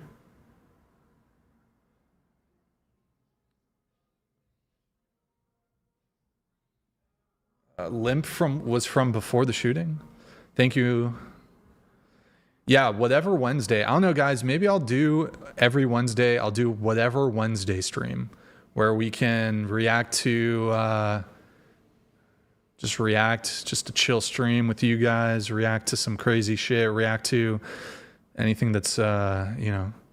I post a lot on my personal X, just the shit I see on TikTok, guys. My TikTok algorithm, you would think I'm a septum-nosed feminist with what I get on TikTok.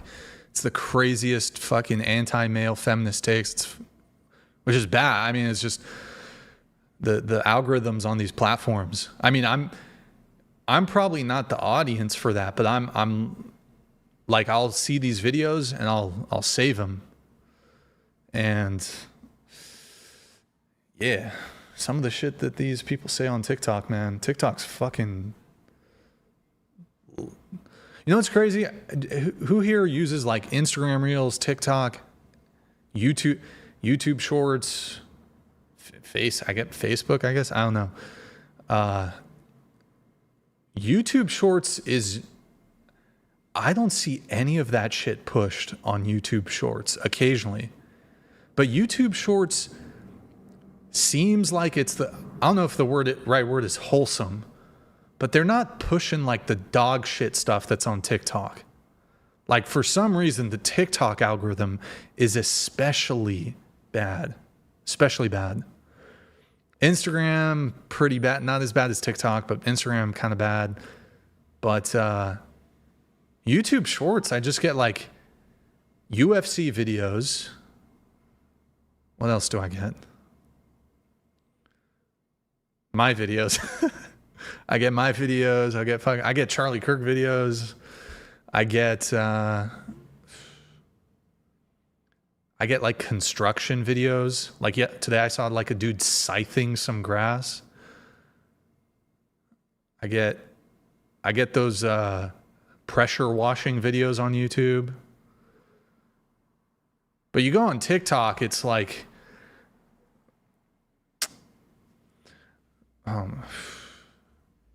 just anti-male, just women picking the bear, just terror. TikTok's fucking shit. TikTok shit. Let me see if there's any other chats here.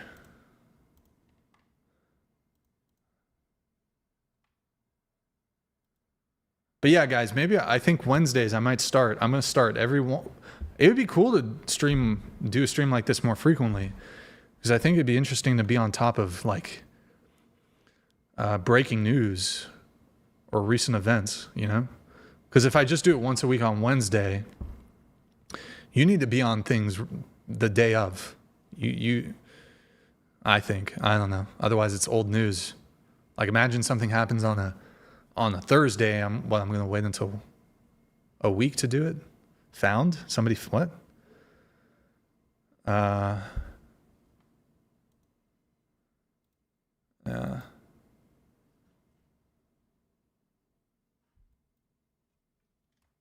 Asmin Gold is, I mean, it'd be cool to do, I mean, basically something like what Asmin does. Although I would focus a bit more on like the feminist topic. Because he doesn't really focus too much on that. He's more current events. So wait, hold on. Oh man. Talk about World of Warcraft. Yeah, I mean, Asmin Gold reacts to anything, right? But he's a bit more politics focused. Whereas me, I would just be scrolling on all the, like, it would be like dating, feminism, and then some politics.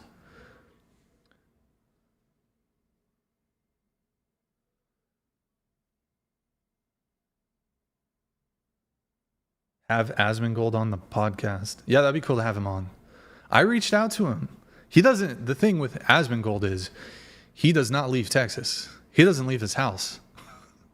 But I'm not saying that. He's a great guy. He's a good guy. Shooter found. People are saying, what? Am I just getting baited by the chat? Move to old school RuneScape. I've seen Ampy play. Like I'll watch Ampy streams when he plays World of Warcraft, but just watching old school RuneScape, like I don't play video games anymore, but I'll watch World of Warcraft streamers. I look at the OSRS, I can't get into that. I don't know why. It looks way more complicated in the World of Warcraft.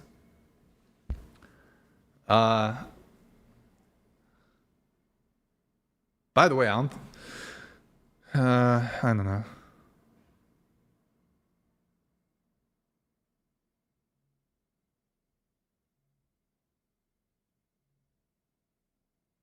Sorry, I'm just reading chat right now. Classic World of Warcraft, yeah. I played for like 3 weeks in December when they launched the fresh vanilla classic realms or whatever. I got to 60 and I just can't do it. World of Warcraft takes way too much time. I'm not the type of person that I can't just play 2 hours a day. Some people might even say that's a lot. I'll play 10 hours a day if I play. Like I can't be casually playing World of Warcraft.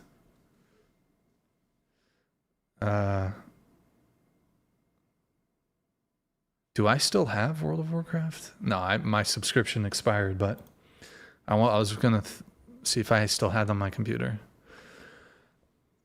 Beef up your security. Yeah, I should. You know what though? I mean, obviously you should take security measures. But you know the thing is, unless you're like if somebody wants to get you, they'll get you. Like you can own a firearm, you can have literal bodyguards, executive security. If somebody wants to get you, they'll get you. And I like Charlie. Like they've had security briefings about Charlie. People want to end you, you know? And Asmin Gold, last video about Charlie and Blue Sky, you did stop it? Oh, I thought maybe I misunderstood that. I mean, obviously, look, there's definitely situations where you can be prepared. I'm not saying you shouldn't do the preparations, Like, you should have your own firearm. You should have a team. But I mean, how are you going to, like, unless you just live indoors all the time? Like, if somebody wants to get you the fucking sniper, I don't know. Yeah. Drones. That's a good point. I mean, well, I know, like, the thing is like, you know, Andrew, there's a term for this, but like, I've gotten death threats, right? And nothing's happened. And there is this component of like 99% of death threats are bullshit, right? Like, it's just some guy who's trying to harass you and get you freaked out. They're just trying to harass you.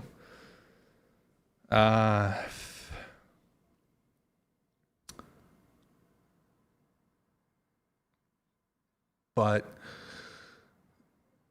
I don't know. But so there's probably this component of, it's like, and also Charlie is like,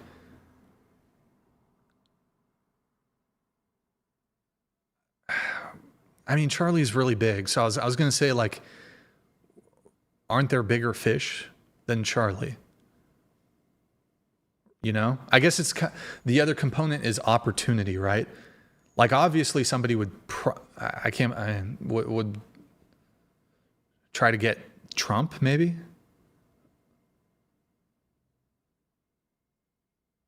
I don't know.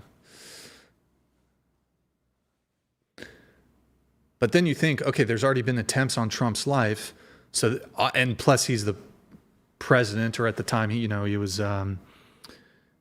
running for, at the time of the assassination attempts, he was running for president. He has Secret Service detail. Trump had a more robust security team, and obviously like a greater threat profile than Charlie. But also Charlie's probably like, well, I'm not a politician. And I mean, as far as I know, like, usually they target politicians. Like, they're not targeting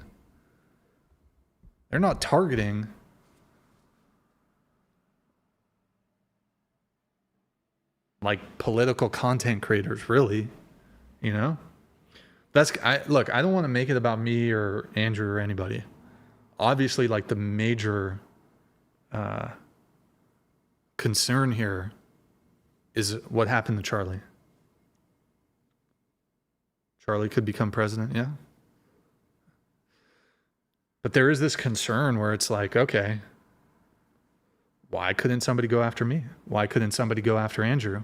Or Michael Knowles, who we've had on the show, or Candace, who we've had on the show, or Ben Shapiro. And you see all these chat rooms, they're saying, okay, like, all these, the just despicable. Who's next is what they're saying. Like, they want more.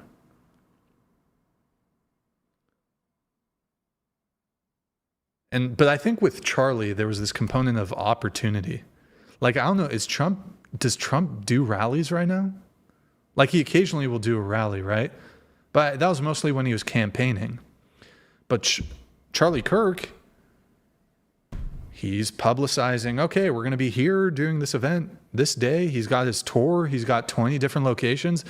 So you have the opportunity to do it.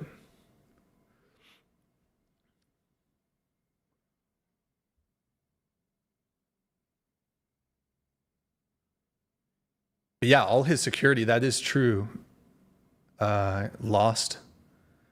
Like, his security was probably focused on, okay, somebody's going to walk up to me and, jump over the tables or something. But you see all his security protocols, with all the tables, separation. You look at his old videos, though. He was just like one table, Just one table out in the middle of the quad on some college campuses. That's brave. That was brave. Candace's. I tried to watch it. Anybody try to watch Candace's stream from earlier, but it was lagging? I tried to watch it on YouTube. It was just lagging.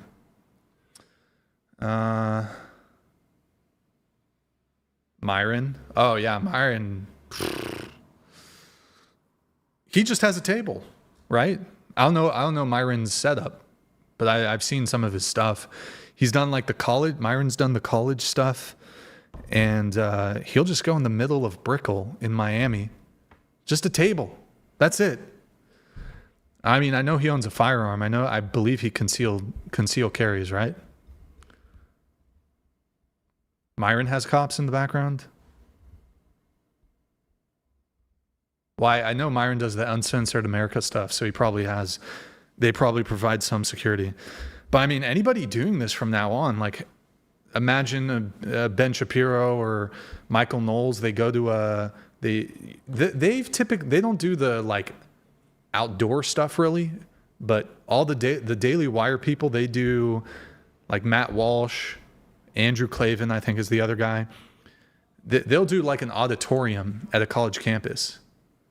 I actually, I saw, this was like 2016. In 2015, or maybe it's 2016, Ben Shapiro came to UCSB, Santa Barbara. It's a university. I went to see him give a talk. Actually, funny, before Milo Yiannopoulos' fallout, 2015, I saw Milo give a talk. This was when Milo was huge. I went to see Milo give a talk before all the controversy, with the,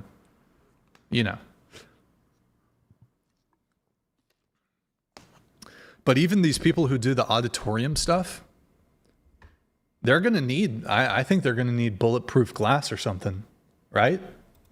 Like if you're Ben Shapiro or Michael Knowles or Matt Walsh, like you got to, even auditoriums, you got to do bulletproof glass or what? Like thorough security checks, right?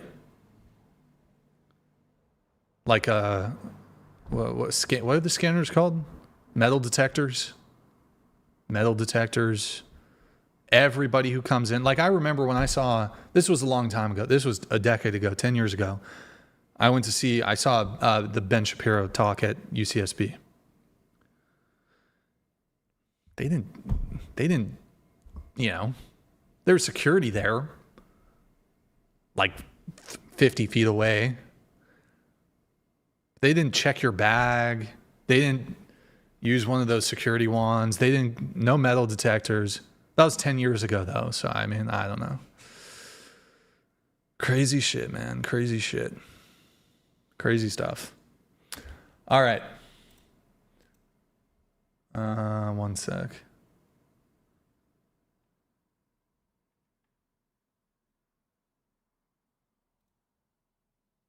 No. Have you seen the clip that suggests his bodyguards and the guy in the white hat are doing military hand signals? I saw something about that. I don't really think that. I don't think that. Like, why? Why? What? I think that. No, I don't believe that there's anything there. Like, what? Okay, take the shot now. It's like. He's in the crosshairs. What?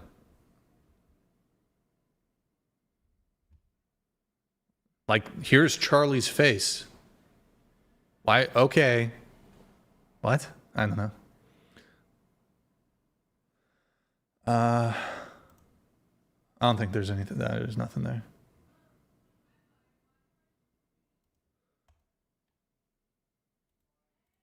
Someone find the original video of this guy, not saying it's him, but this guy was pissed.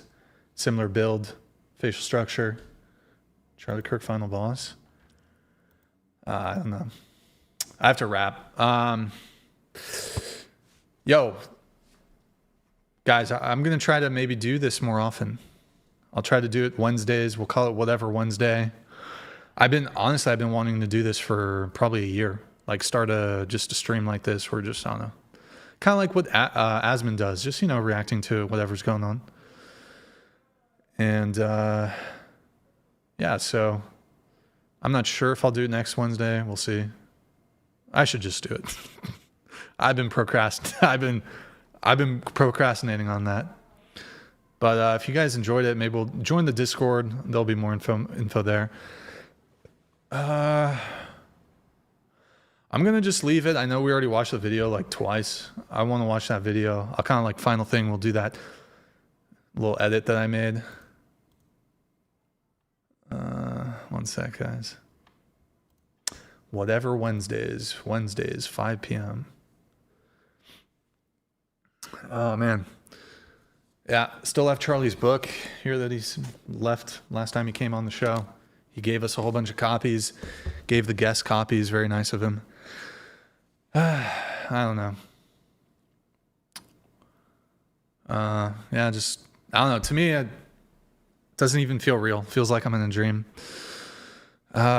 Just kind of, I don't know. I'm just tired. I didn't sleep. So, any updates? Sorry. Yeah. Nope. All right. Well, ew. Okay. All right. I'm going to play this video, kind of final tribute here. Charlie Kirk. This was, Charlie Kirk was on the show about a year and a half ago. And, yeah. And I can tell you I'm super blessed. I have the best wife in the world. Hold on. And I can tell you I'm super blessed. I have the best wife in the world. We have an amazing life. Building a family is the coolest thing ever. And my prayer for all of you is that you one day can do that. That's so cute. It's honestly the most joyful thing. And I've had some pretty amazing experiences. I've been very, very blessed. Very lucky, you could say, but very blessed is the word I would use. And the greatest joy I've ever had is coming home to my little daughter running up to my leg. There's nothing that even comes close to it. Not flying on Air Force One, not meeting with presidents. That's all, that pales in comparison to your little girl coming up and squeezing your leg. And I can tell you.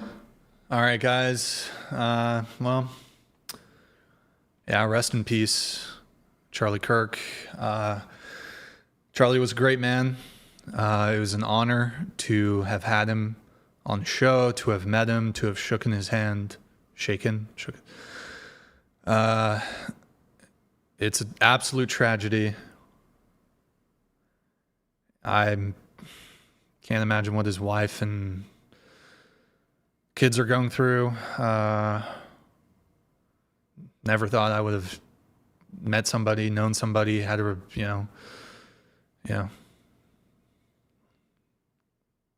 that was assassinated.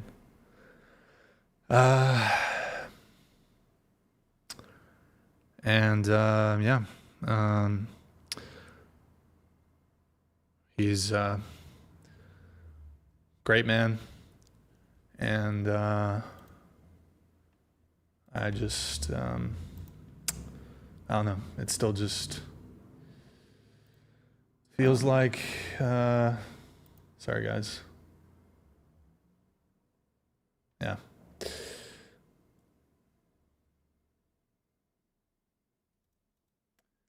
We lost a, I'll let this come through. Keep tuning to live videos with Charlie. Yeah. Lost a really good person. 31, young. I'm 36, younger than me. That's so weird to think about. Somebody younger than, I don't know. Younger than me. So much, had a bright future, so much potential. And he had it taken away. And hard worker, man. Yeah, worked hard.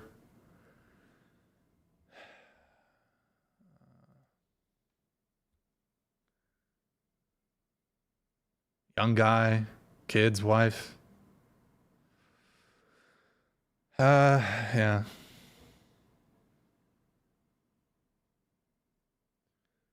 All right. All right, guys. I'm gonna stop the stream, but all right. Good night, guys, and I will. I'll see you guys on Sunday. Good night.